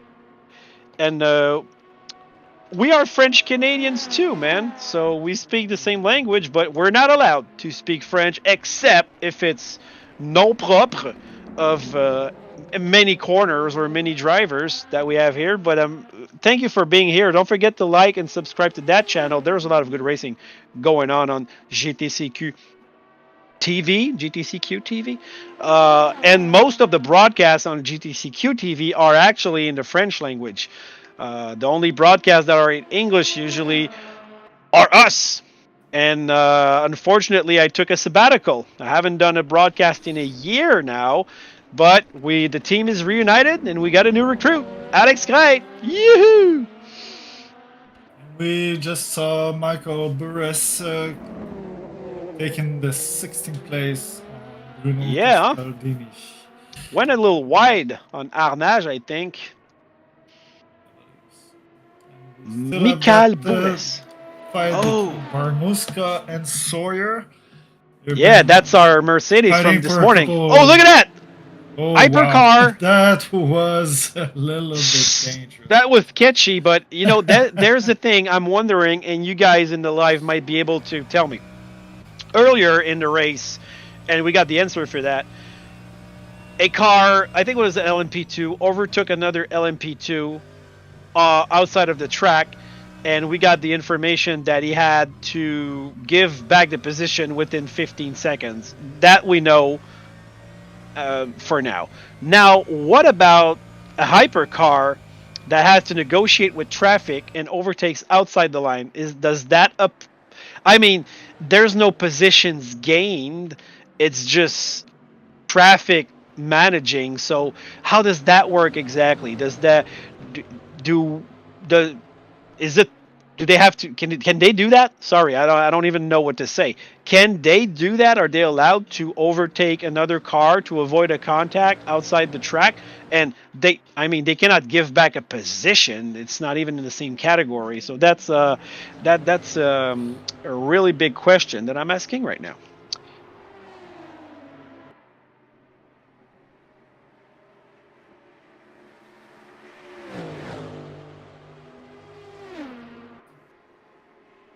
Oh, we've got the battle for the 115 car, actually, and we got JC Fournier, who's part of the ODS team with the GT3 car number 115.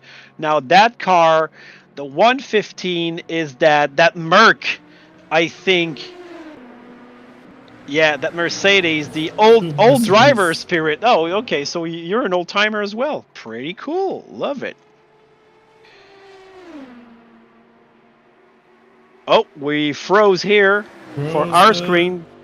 Yeah, Yep. if you're, we froze up, but I'm gonna look at the live, even if it's a bit late. It's okay. Okay, we're back on track. So the two cars are fighting. What's the gap between them? I mean, nothing. It's 2/10. 2/10, yeah. Negotiating. I think it's the Michelin chicane, if I'm not mistaken. It was. Thank you. Going at Daytona. So look at the slipstream here, flashing the lights. There's a yellow in sector 3. Oh, okay, no. The lights were not from that car. It was from the LMP2 car that just like passed by. They're arriving at Mulsanne.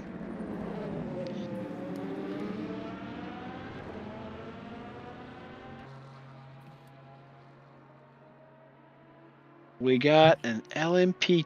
Two LMP2s in front of these cars. Look at that. They were so close to each other, What and happened? they're no longer fighting for the position. What happened?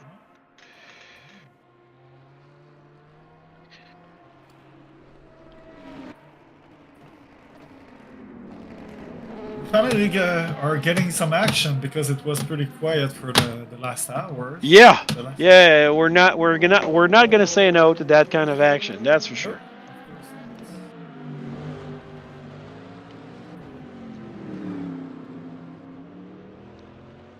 So in the LMH, Batuk in nine cars, still fourth. Regardless of all the mishaps that happen.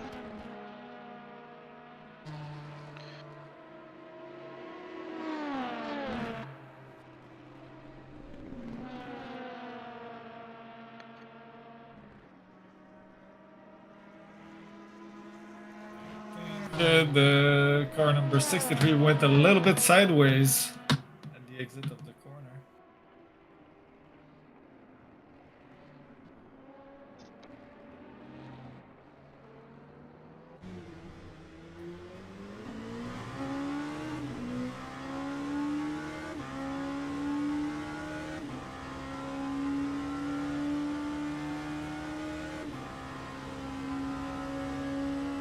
We almost finished. Oh, 7 there's hours a penalty for Paganelli. So what is that about?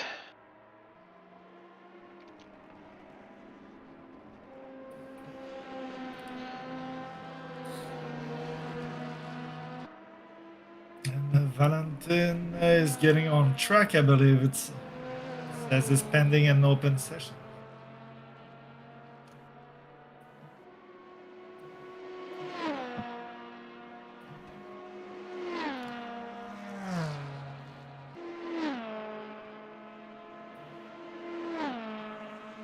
Okay, so social media. Yellow in sector 3. Not... Okay, so the yellows are not... usually not long.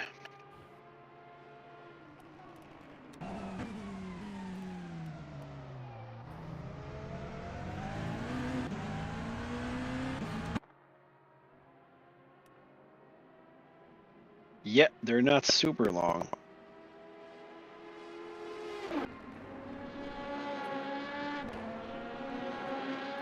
Jeffrey, Leroy, Pitt. The ring all.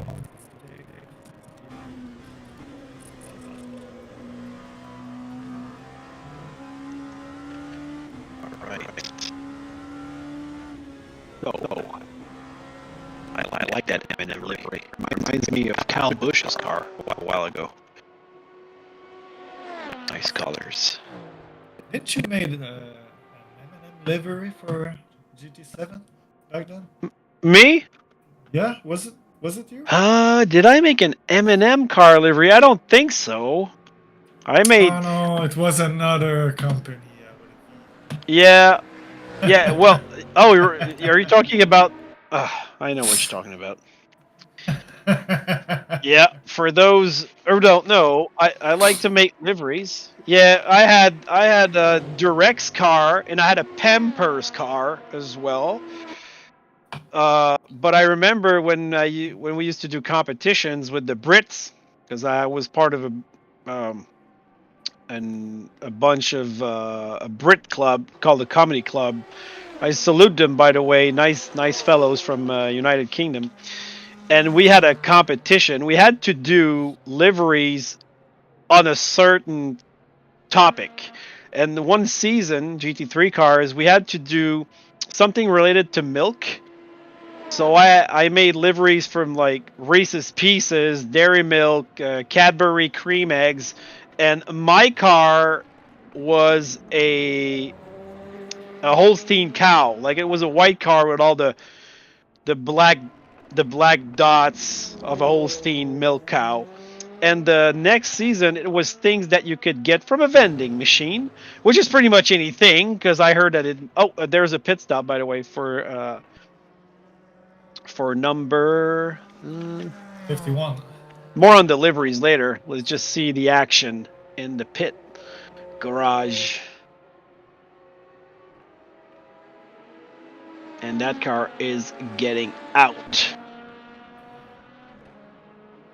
They hold the fastest lap for the LMP2 division. Really? Has that been done recently? I doubt it, but still, is that something that happened recently, or more when the sun was up? I think it's been a while. Yeah, I think we might have better. There might be a chance of beating these laps a little later when sun will come up, but not gonna happen right away. Oh no, I said earlier that we would have like 2 hours of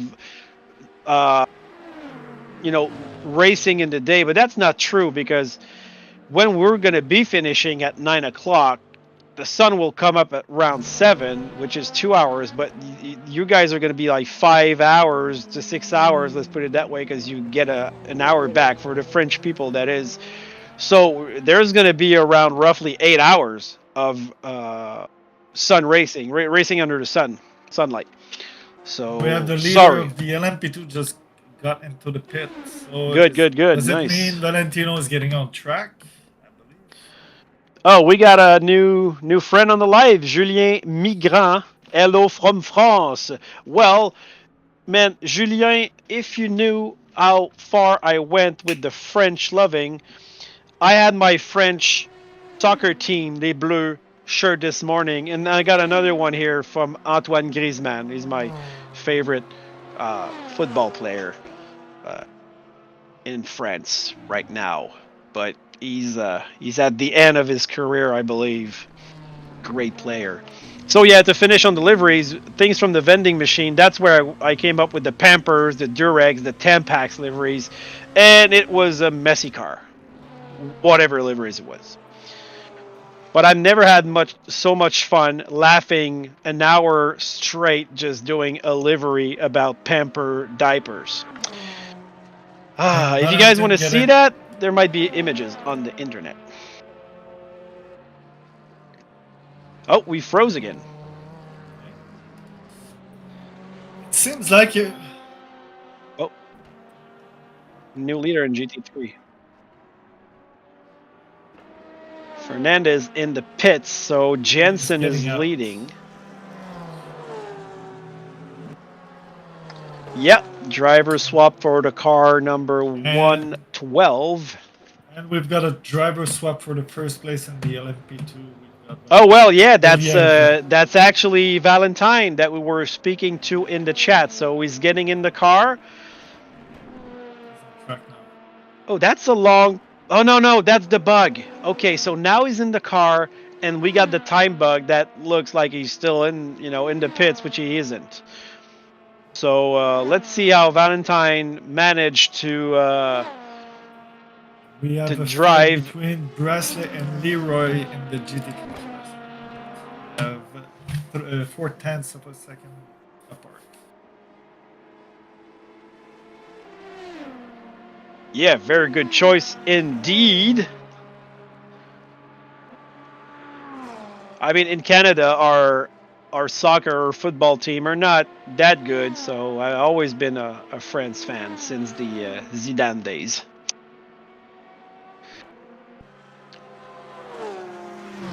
The two GT3 cars side by side here on the Mulsanne straight. Mercedes versus BMW, reminding me of the DTM era, the golden days of DTM.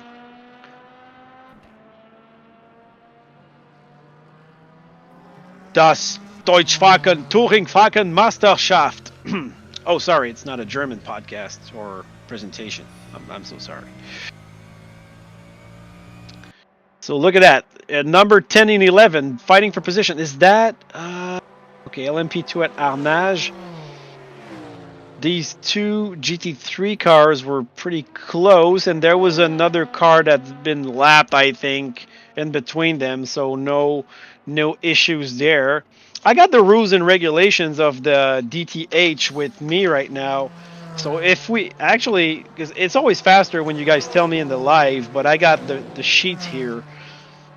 But there's a lot of articles. I didn't go through all of that. Keep an eye. Take a look at the rules. A lot of reading to know how the rules.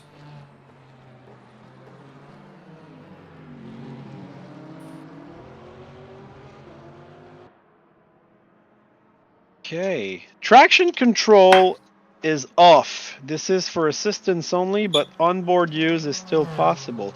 That's a server parameter. Let's go through that. That's interesting to know. So that's the thing I really like. The anti-lock braking is at 0. So this only applies to vehicles not equipped with ABS. So there's like no helps, no driver helps, which is good, you know. The damage multiplier is at 80%. I wonder what that does. Does So that it's mean 80% of the damage? So let's say you broke a wing. Well, your wing is broken at 80% instead of 100%. Am I right? Is that it? That's okay. This is how I understand it. Okay, so track limit over the 24 hours. 24 points, 36 in case of a pessimistic rain forecast over the race duration. Oh, okay. Weather settings from October 22. Live real-time weather for Lemass. So we were not wrong on that. Bearing very pessimistic forecasts. No day-night rotation for Wednesday and Thursday practices. Oh, but for the official test race, fine weather. Ah, nice. This isn't very interesting. So things can create their own setups.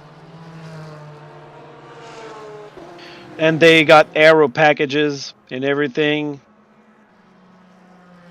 Oh, the Orica has been inflicted with a ballast of plus 40 kilograms and a loss of power torque to rebalance the hypercar in the LMP2 categories. So I understand. Okay. We know why the difference of performance is so... Yeah, so they might have been too close to each other. So that makes a nice cleavage between the performances. That's very interesting. I like that. And so hypercar and GT3 are not subject to any BOP. Oh, okay. Compared to the one applied by the developers. And so you know what? The organizers had there's only one R8 on the track. Yeah. That might have been that. And the organizers reserve the right to modify the BOP, the balance of performance, at any time up until the day before the 24-hour race. I understand that. Maybe something would have happened and they had to say, this car's too fast. And, you know, even one day before the race, they have to do something about it. I remember when we did these endurance racing on Gran Turismo that I spoke about earlier, I think we played with the BOP for roughly 1 month. All the teams were working together to try to figure out a BOP. And I remember same thing as this competition. There was no ABS. There was no traction control or anything like that. But this was pure raw racing like we like. So, you know, that's why when I think deep down about it, Alex, I would really like to start doing that over again. I'm going to let you describe it for a little moment. I'm going to grab another lemonade.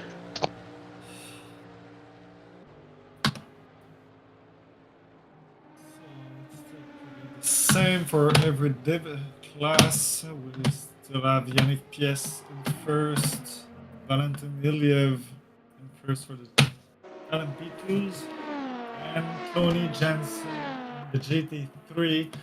Fastest lap on track at the moment is 3 minutes 12 seconds, owned by Yannick Pies team. We have Sébastien Vattier, who is closing the gap between him and Valentin. They are at 1 second and 5/10. Valentin, our friend from the live chat, with his 60 team teammates. All of them provided us with great intel about the in and outs of this race. So don't forget to like, everybody. That you Sebastian just gained 1 second. And subscribe. And for the donations, we haven't done an update in quite some time. Look at that, Alex, 908 euros. Oh, this is great. Nice. We started at 200 this morning, I believe. So. That's about right.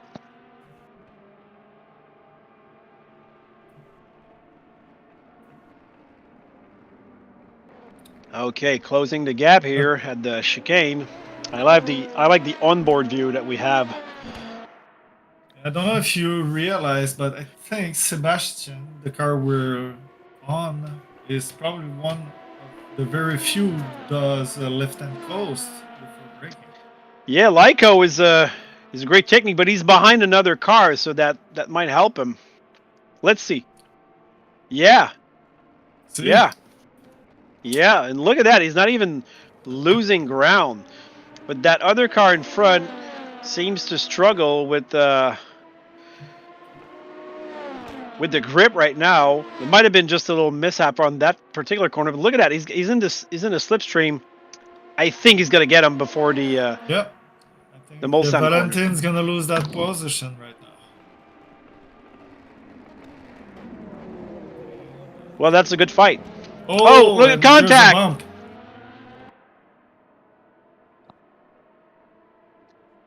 That's unfortunate for Iliev. Seriously, because he was right on the rear bumper of Vattier, and unfortunately he hit him. I don't know what happened with Vattier. He might have just failed to get the throttle back in time, and that really surprised Iliev.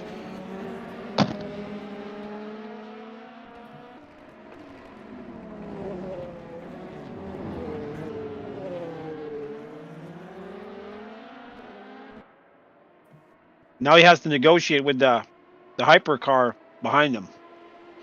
I think it's gonna give him a good slipstream for a while.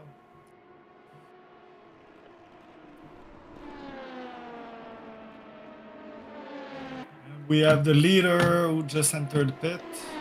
Good. So are we gonna see no driver swap? No driver swap. Okay. And he's 235 seconds ahead of the second place. Position is secured.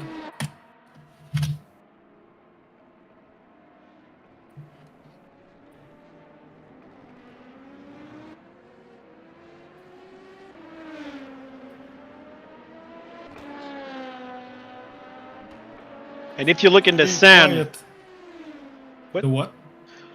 Oh, I was looking at the sand in the last quarter. You can see some tire marks, like just somebody spun in the sand.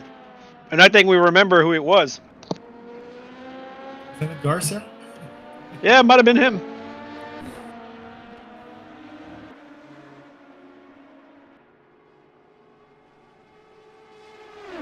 Position in the GT3 class is pretty stable at the moment. No fights, there's a huge gap between 2 and 3. In the GT3? Yep. It's 239 seconds. I think that's exactly 4 minutes. Exactly that, yeah. Yeah, it's So that's a lap. That's exactly a lap. been a little bit more. Maybe. I thought it was like a 4-minute lap. Fastest one are doing it under 4 minutes. They're around 3:57, 3:58.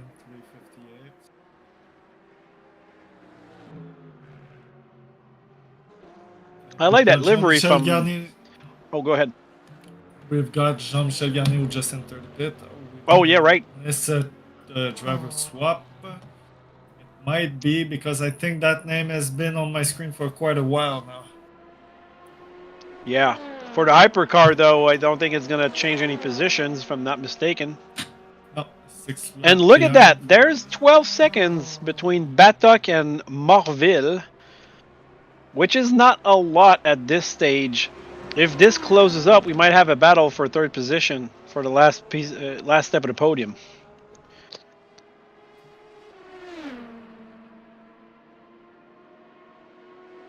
I know, man, that gap is increasing, unfortunately.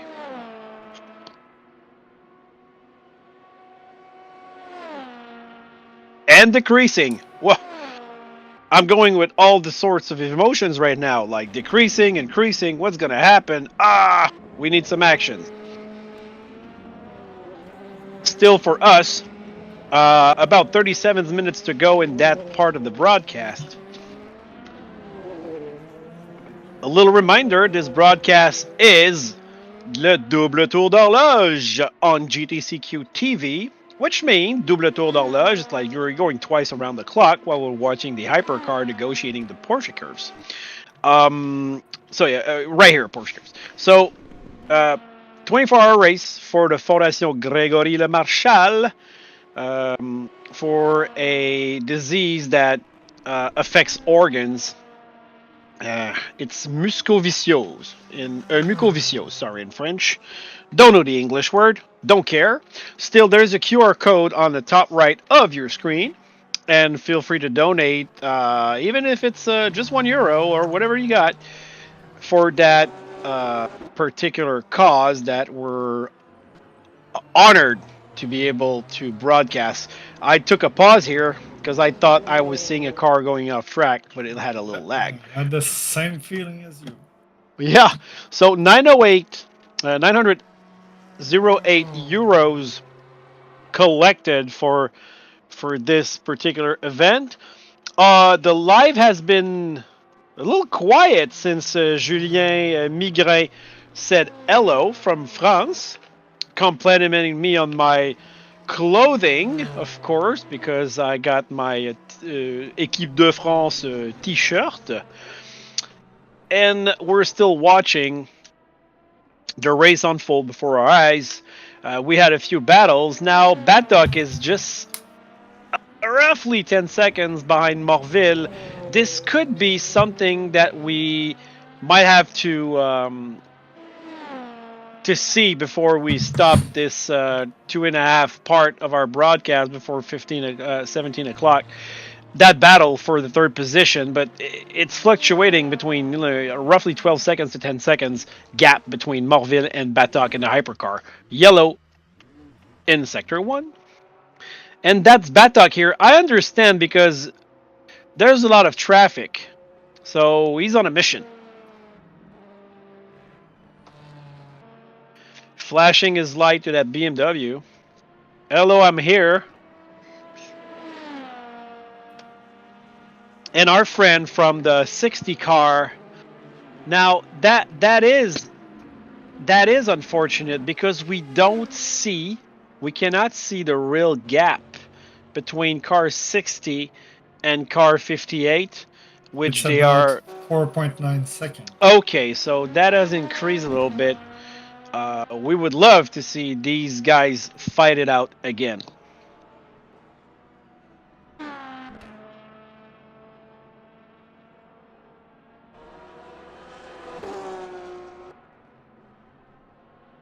Yeah, we might We've see. got Aurélien Amart who just got into the pit, and Willie Gauthier take advantage of it. Willie, number 117, is third in the GT3 class. Yeah, so that's a position gained on his part. And we've got Victor Coquera who just entered the pit in the LMP2. Yeah, we got Was the a pit driver bug swap. every now and then.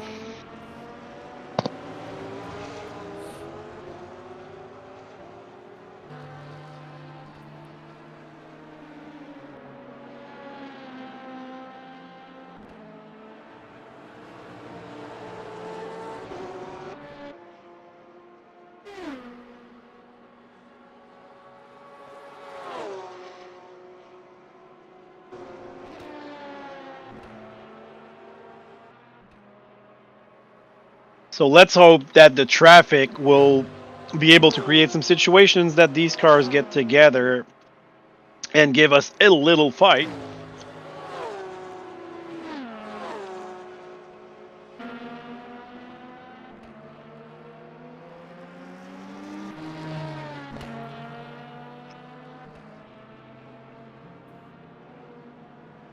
We haven't seen much crashes between categories so far.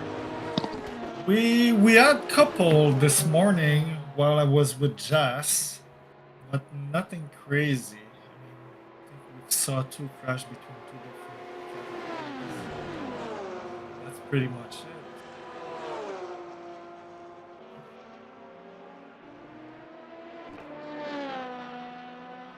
it. I like how Valentine this hypercar is waving. He's really going at it. He's 109 seconds behind. Oh, we got Fabien Lécouté online. Yoo-hoo! So Nabaf is now one of our teammates that has been going for a few weeks, maybe months now. But I must be right in English to say salut les copains. I must write it in English to say. Yeah, well, you can speak in French on the live if you want. Fabien will correct it for you. I think you have a race this weekend, Fabien, with Mr. Craig Cook. Is that it on his league? I actually reached out to Craig Cook to present and to say hi and everything, and he invited me to a. He's got a lobby up. If I would have loved to join testing, and I said, well, we're in the middle of broadcast, so I can no longer go racing. But I believe he does the same thing. Je vais même me permettre de faire une petite... juste en français, qui aurait dit que j'aurais un broadcast avec 2 FSR? Hein? Qui aurait dit? Oh! Oh, that's... Well, you know, Jess, we were teammates before. Oui. I remember being your spotter for some races. Oui, exact. Exactly. Yeah. When you forgot to take fuel. That's right. Oh man, yeah, Brazil, Interlagos. Yes. Jess forgot. He clicked too fast on the buttons, and he took his tires and pressed on no refuel instead of fueling, and that we were like, oh, you don't have to save fuel. And I recalculated, and it was like, oh no, man, you're doomed. You have to do another. Yes, and before the pit stop, I have a good spot on the race. You were second, I think. Yeah, top 3. That's right. Yeah, it's like a mistake. I can do it. Yes. Okay. Go to the live and just. No, I don't want to talk about my race. Okay, good. Okay, fair enough.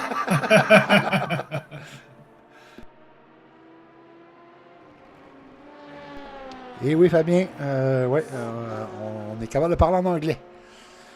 I can try. I can speak English with a French accent too. Look at that, Batok is in the pits, preventing us from that battle with Morville.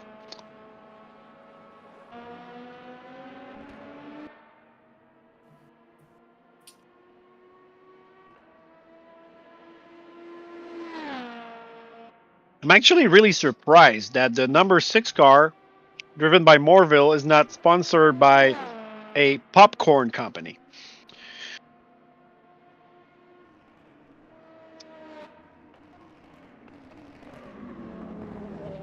And I see in that silence that you guys didn't get it.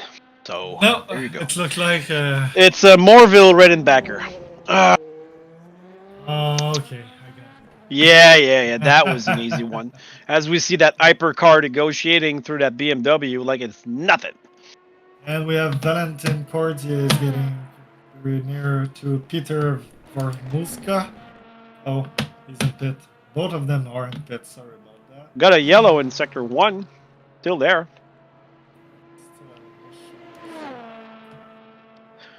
That was a long yellow compared to the other ones that we had.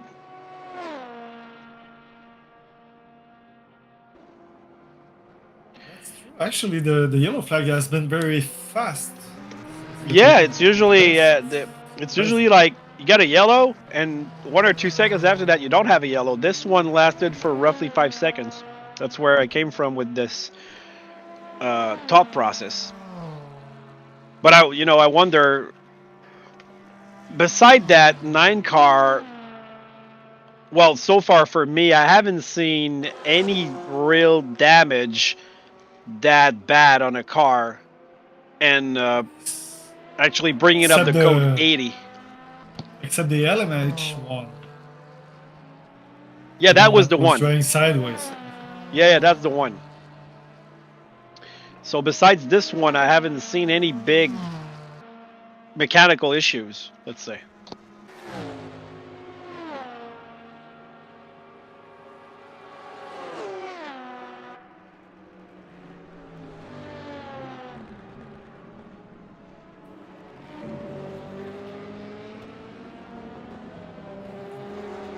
Much all the gaps between the cars are pretty high.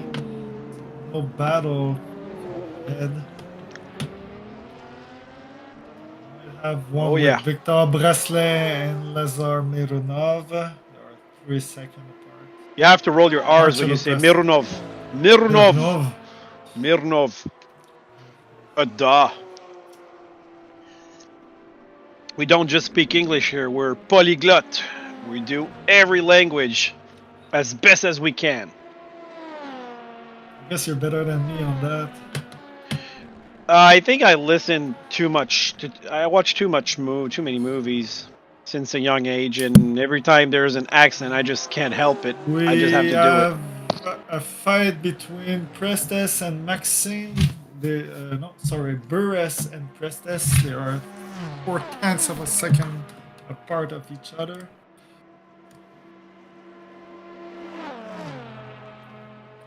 It's for the 16th place.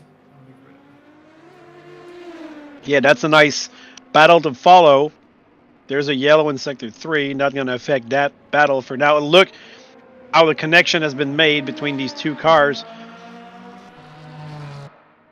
Haven't they been fighting like let's say 10 to 15 laps ago, and then they're back connected with each other? Is that the battle we were watching maybe half an hour ago? Yeah, but it was not Marcello Prestes who was driving the car. It was okay. So the driver swap happened, but they found themselves on track once again. And that's what we want to see. So look at that. Oh wow, corner exit much better from the pursuing car. Now they're drag racing. He's got to get back in the slipstream here, Alex. But he's not doing it. Oh, I think I know why. That's okay. That's intelligent. That's clever. I think he just wants to overtake him here. Take advantage of the slipstream on this straight instead of the previous one. So that is smart, I think, from the pursuing car to do such a thing. Still, you have to complete. You have to complete it, and now there's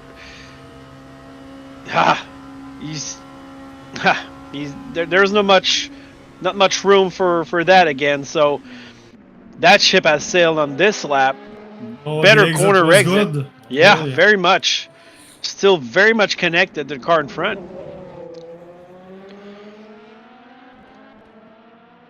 Oh, this is nice. It's exactly what we were looking for here, man. So we're on board ourselves. I don't know for you guys if Jazz is on board, but that, all right, thanks for giving us that. This is great images, great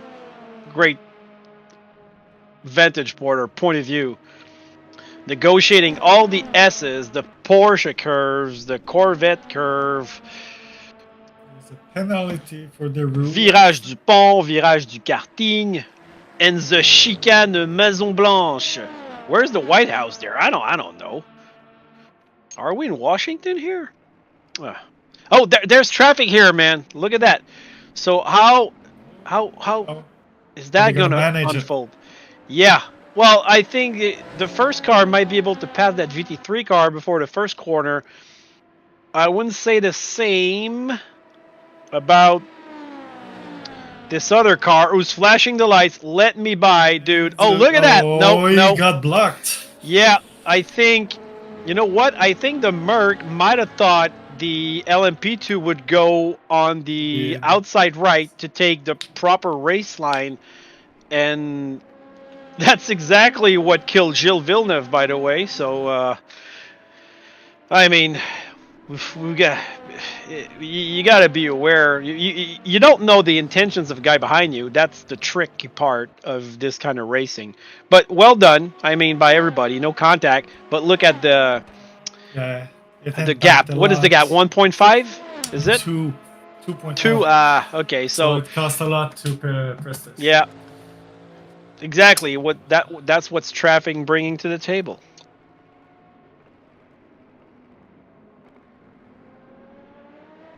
It's closing the gap now. It's 1.5.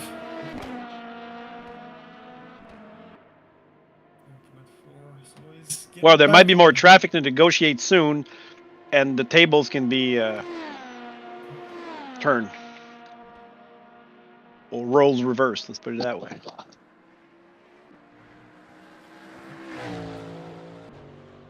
I think the setup that Michael Burris is using is better on high speed.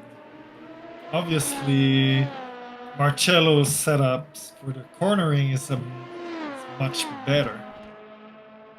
Well, tell me. It's crazy how many tenths of a second he just gained on the corner. Well, tell me, if you would be driving here, what kind of approach would you have with that track? What? Setup wise, what kind of setup would you prefer? I think I'll go for the mid. I think the best is the mix of the two. You need top speed, obviously, but I think the place you can gain the more will be in the cornering. Because, I mean, in the top speed, if you get behind someone, you've got the slipstream. So I think that I'll try to make a setup that goes just perfect. Half and half? Perfect meta, yeah. Exactly. In LeMans, yeah. Go ahead. Oh, they're really connected now. So we're back in the fight, which is great for us and the viewers. And Fabien, oh, there's another Fabien. Look at that, another Fabien in the live. Hi, bonsoir amis québécois. Je suis de la team de Laurent et je suis passé voir faire un petit coucou. Oh yeah, so he's from Laurent's team. So I spoke to Laurent yesterday. We had a blast for maybe 10 minutes, I think we spoke. And a nice guy. So what's the number of Laurent's car again? Jazz, do you remember what number Laurent has for his car? Oh, okay. I'll it went on Laurent.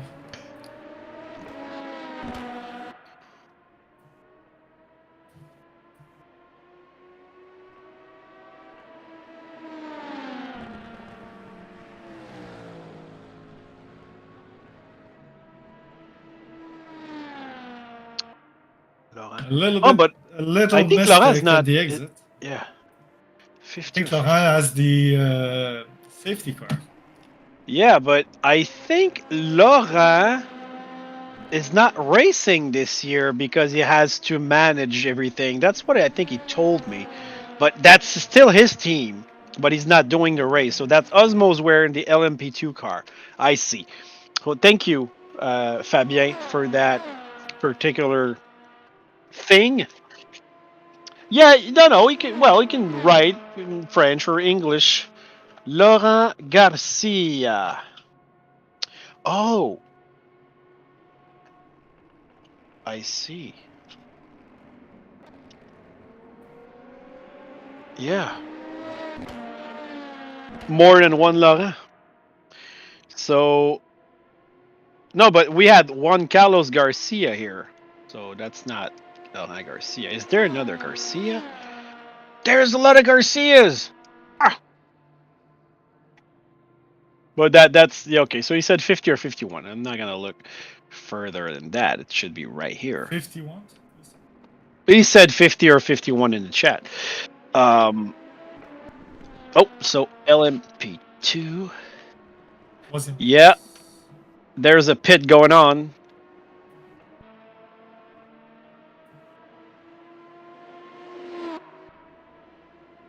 Yeah, I really hate that pit bug. They're both pits. Yep.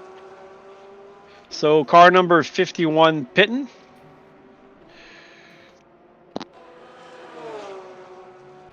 Oh, if he can, he will race. Okay, okay. So that's good. If you can do a stint, if you're comfortable with everything going on around the track, the stewarding, and you know, the broadcast, yeah, maybe a stint should be of essence. But he would have to do at least 4 hours, I think, in the regulation. If you drive, you have to drive for at least 4 hours, not in a single stint, that's for sure.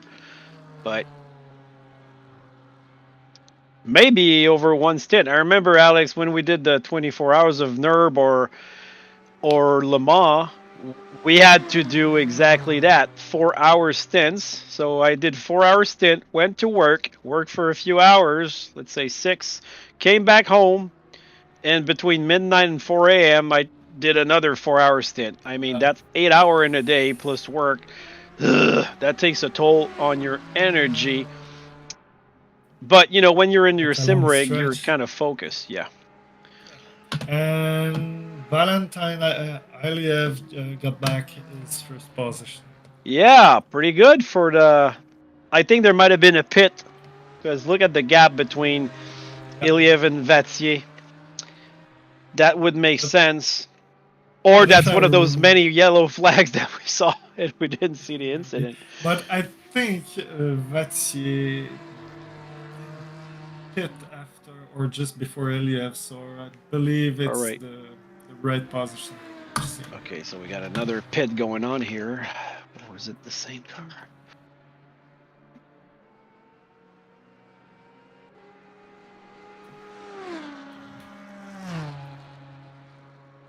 The gap between the first and second place is pretty impressive, 245 seconds. Yeah, this is huge. This is just a clinic here about hypercar driving.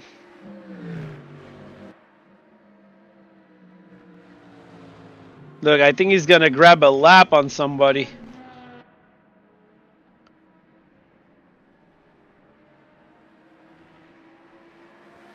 Yeah, that's a car number 8, if I'm not mistaken. Or are we following the leader right now? I think we are we? Yeah, we are on the leader. Okay, so he's catching up another car, which is is it the 7 car? I'm gonna look at deliveries right now. I think it might be. No, it's the number 5 car. Is it? Or 07? 07 is... This is it's a Porsche. That's the first one. So yeah, it was the 07. Look at the speed. Well, you got 2 hypercars, one very fast and one just a little under, driving through the traffic here. I like the effect of the lights here. Wow, man, this car is just going.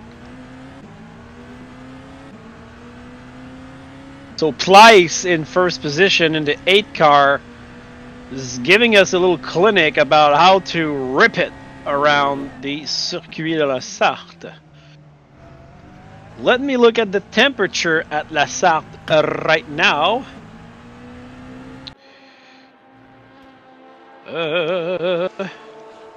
Not here. La Sarthe.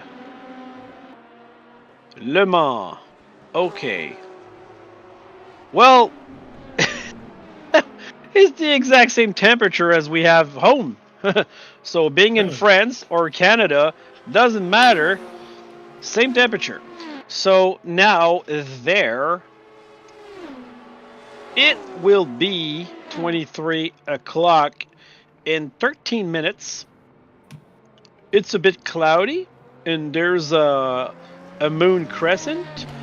And at 6 in the morning for them, which would be at this time, it won't be midnight. It will be 1 o'clock for us, and we'll be asleep. There might be some rain, but I think it's the driver of the 9 car from this morning, Pfeiffer, told me that there was just maybe roughly 10% chances of raining. And we have Prestes getting closer to the Roues. Okay. Well, if I pronounce it the right way, because it's not the kind of word I'm used to. Well, I don't see the names right now, so I can't help you. The Ruin. Yeah, the night will be long. You're right.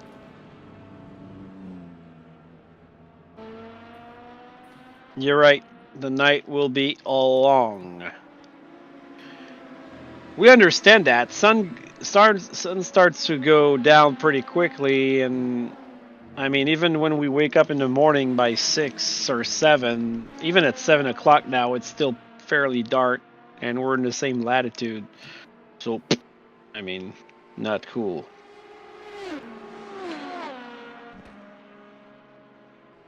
Yeah, Laurent Garcia. Yeah, so Laurent's last name is indeed Garcia. He's from, I think, Montpellier. That's what he told me. So he's from Montpellier.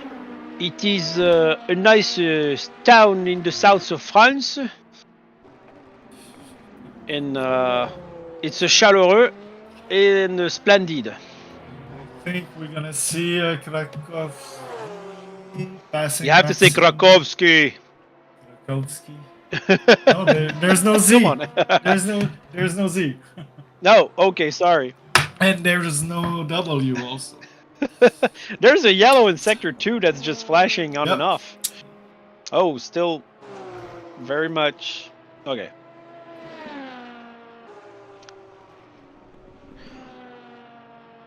We have Kevin Marville who is closing the gap. I think Kevin Marville is going to be able to pass Sparko because he's. Yep. Sparko has parked his car in the pits. Oh, is there a code 80? Yep, it is. And there's a code 80. What's going on? Oh, there's a drive-through penalty. 2 of them assigned by Life Steward. Oh, well, you know what? It's assigned, but they might remove it because I saw that earlier. So let's see what's going on. Warning for the question. We had the question before for the blue flags. So warning for that. There's a warning. Respecting. So if you do it twice, I believe you're gonna have a. Well, yeah, but what the guys told us in the live means that, let's say for a same category, and this might be for different categories, but we're just speculating. Maybe people will help us with that. They said that for the same category, the blue flag is just informational, just telling you somebody's coming. But since you're racing each other in a long period of time, I don't think you have to let them go, to let them by. But the game might register that as an offense, or just a fault of some sort. And that's why the stewards are there to say, okay, there's a penalty there, and but they can remove it manually because there's nothing there, or because I saw that like a drive-through Yellow flag in penalty, sector 3. cancel, or so. Yeah, these cars on the. I wonder what car is crippled right now.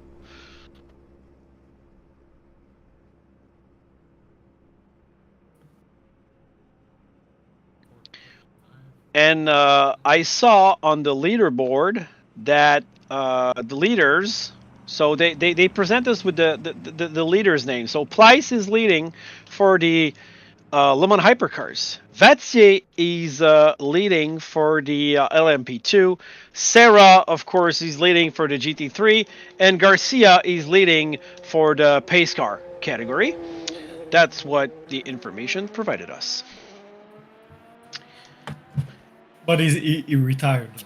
Oh yeah, he's DNF, but still, he's still winning the race of the pace cars. There was two of them. We know that. Everybody knows that. It's written in the. Yeah, well, code 80.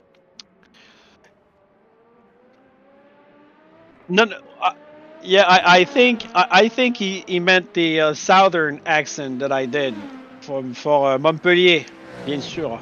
So the code 80 is actually just going at 80 kilometers per hour. That's what actually it told. Lovely accent, tabernacle. yeah, okay, yeah. I didn't see on the left side. Actually, am I gonna cuss online? I don't know. You have to remove the E after the B and put an A. Ça fait tabac. And then you don't put the CLE, you just put a K. That makes knack at the end. But I'm not gonna say the whole word. I'm just letting you figure it out. Yeah, but he told me about the code 80, which is exactly like the code 60 at the Nürburgring, which means there's a yellow flag and they all have to keep a steady pace of 60 kilometers per hour. For that event, it's 80. So that's what Laurent told me yesterday. So that's what I'm referring to code 80. I don't know if you might have another name for it amongst yourself, or it must just be like a 4-course yellow.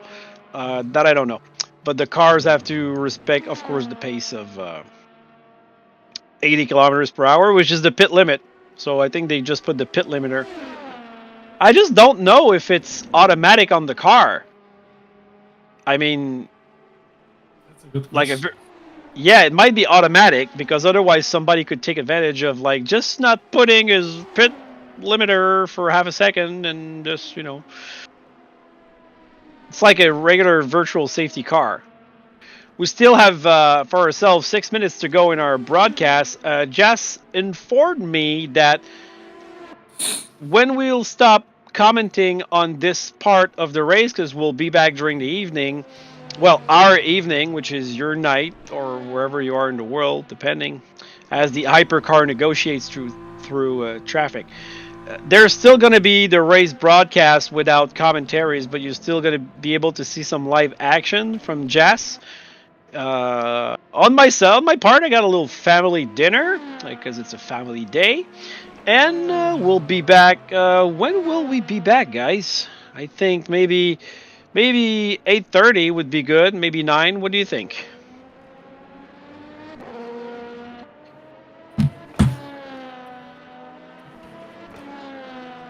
Okay, so yeah, we'll do a little stint during the evening, and then at 5 o'clock in the morning, we'll start the last stretch, the last 4 hour of this race. So we'll be back during the evening at some point, maybe to do a little 2 hours, just to keep track of whatever is happening in that race. But we still have 5 minutes to go. Don't forget to like, subscribe, and also scan the QR code if you want to make donations. And we got Martin Simon from the F1 podcast who just joined. Oh, yeah. Well, yeah, it's the pre-show for the Mexico Grand Prix. Martin Simon from the F1 podcast, which I'm actually a part of on Fridays. We promoted that event yesterday, so thank you for being here, man. Much pleasure, and thank you for the promotion. It's an F1 podcast dedicated to inform everybody, and it's in French, so every French speaking people here, look at the name in the live, and don't forget to like and subscribe that as well. So we're all helping each other provide the love of racing. And Mexico GP about to start soon, so it's dinner time. So a fun day for race fans around the world. Alex, do we have any battles right now on track? Absolutely nothing. I'm trying to find some, we're trying to action, find it, but there's nothing to watch. Well, that's the thing with endurance racing. You know, we had some battles at the start which was really entertaining, but now that gaps are creating around themselves, and also that pit stops are, you know, coming and going, we won't really have a portrait of all the forces in presence until our last piece of broadcast, roughly. We might see a little battle here and there, but sometimes you got to fight, and one of the two cars just pits, and it's gone for a few minutes. It has to be started again. Yeah, exactly. So we see that. Look at that. Vatier took back the first spot in LMP2. Valentine, that was with us in the live a little bit earlier, we're saying hi to the 60 team. They were all here, the 60 party. Now he's 34 seconds back, which means I believe he probably have pitted for some fuel. I think that's the information they told me, like a 30-second pit window for just fuel, which makes a lot of sense. I mean, if you got to take tires as well, and it costs you 20 seconds more, you really have to think about it. Can your tires provide you with 20 seconds more speed during a stint, which lasts 40 minutes? I don't know, but so doesn't look like it. Put the tire and gas because he had like 40 seconds. Okay, that much? All right, okay. Oh. Yeah, the hypercar number 2 is back in the leader lap. With 3 minutes behind. Yeah, and we have that little time bug, the little pit bug that we had. So, still there. So when you see on our screen a P with white numbers, that means the pit has already been done, but the time is still counting for the pit, although the drivers are out on track and they're still fighting. So we don't see the proper gaps. That's unfortunate, but that's an R factor 2 bug.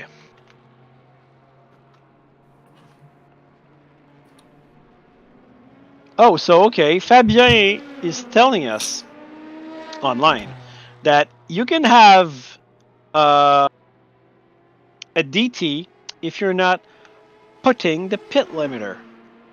But I understand in the pits, but what happened to the full course yellow? Okay, so All Sim TV is telling us hello from France, and he's broadcasting this event. So I might have taken over Plank, actually, because they were all of them.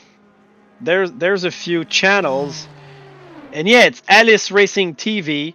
So in French, you go on Alice Racing TV on Twitch, and that's where you can have the broadcast for Alice from 23 o'clock to 2 in the morning in France, which means here it's right now 17 o'clock. So I think she just joined. Might have been the lady I heard on Plank's podcast, because I heard a lady talk. But you know what? I'll go and look at your Twitch right away, because it's 5 o'clock. It's time for us to take a little break. We've been here for 2 hours and a half, and it was it was cool. A little less action than this morning, but still we had a lot of fun. So before we leave, we got 908 euros. Don't forget to like, subscribe, and scan the QR code on the top right to give donations for la Fondation Grégory Lemarchal. Alex, anything you want to add to this lovely broadcast that we just did? I think you pretty much say everything. Yeah, I we talk a will be lot. back in a couple of hours. Yeah. Yeah, we'll be but back in a that's few hours. I believe maybe something that, like 8:30 would be good. Maybe we'll talk, with each other. But 8:30 or 9 o'clock, never know. Tonight on Saturday, Standard Eastern Time Zone. Now we're gonna take off, but Jasmine is gonna stick around and provide you with some images. But you do what you want. You watch it here or on Alice TV. Everywhere is good because it's for the same cause. And don't forget to like racing. Period. So on the name of everybody, I'm taking off, and I see you in a few hours.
you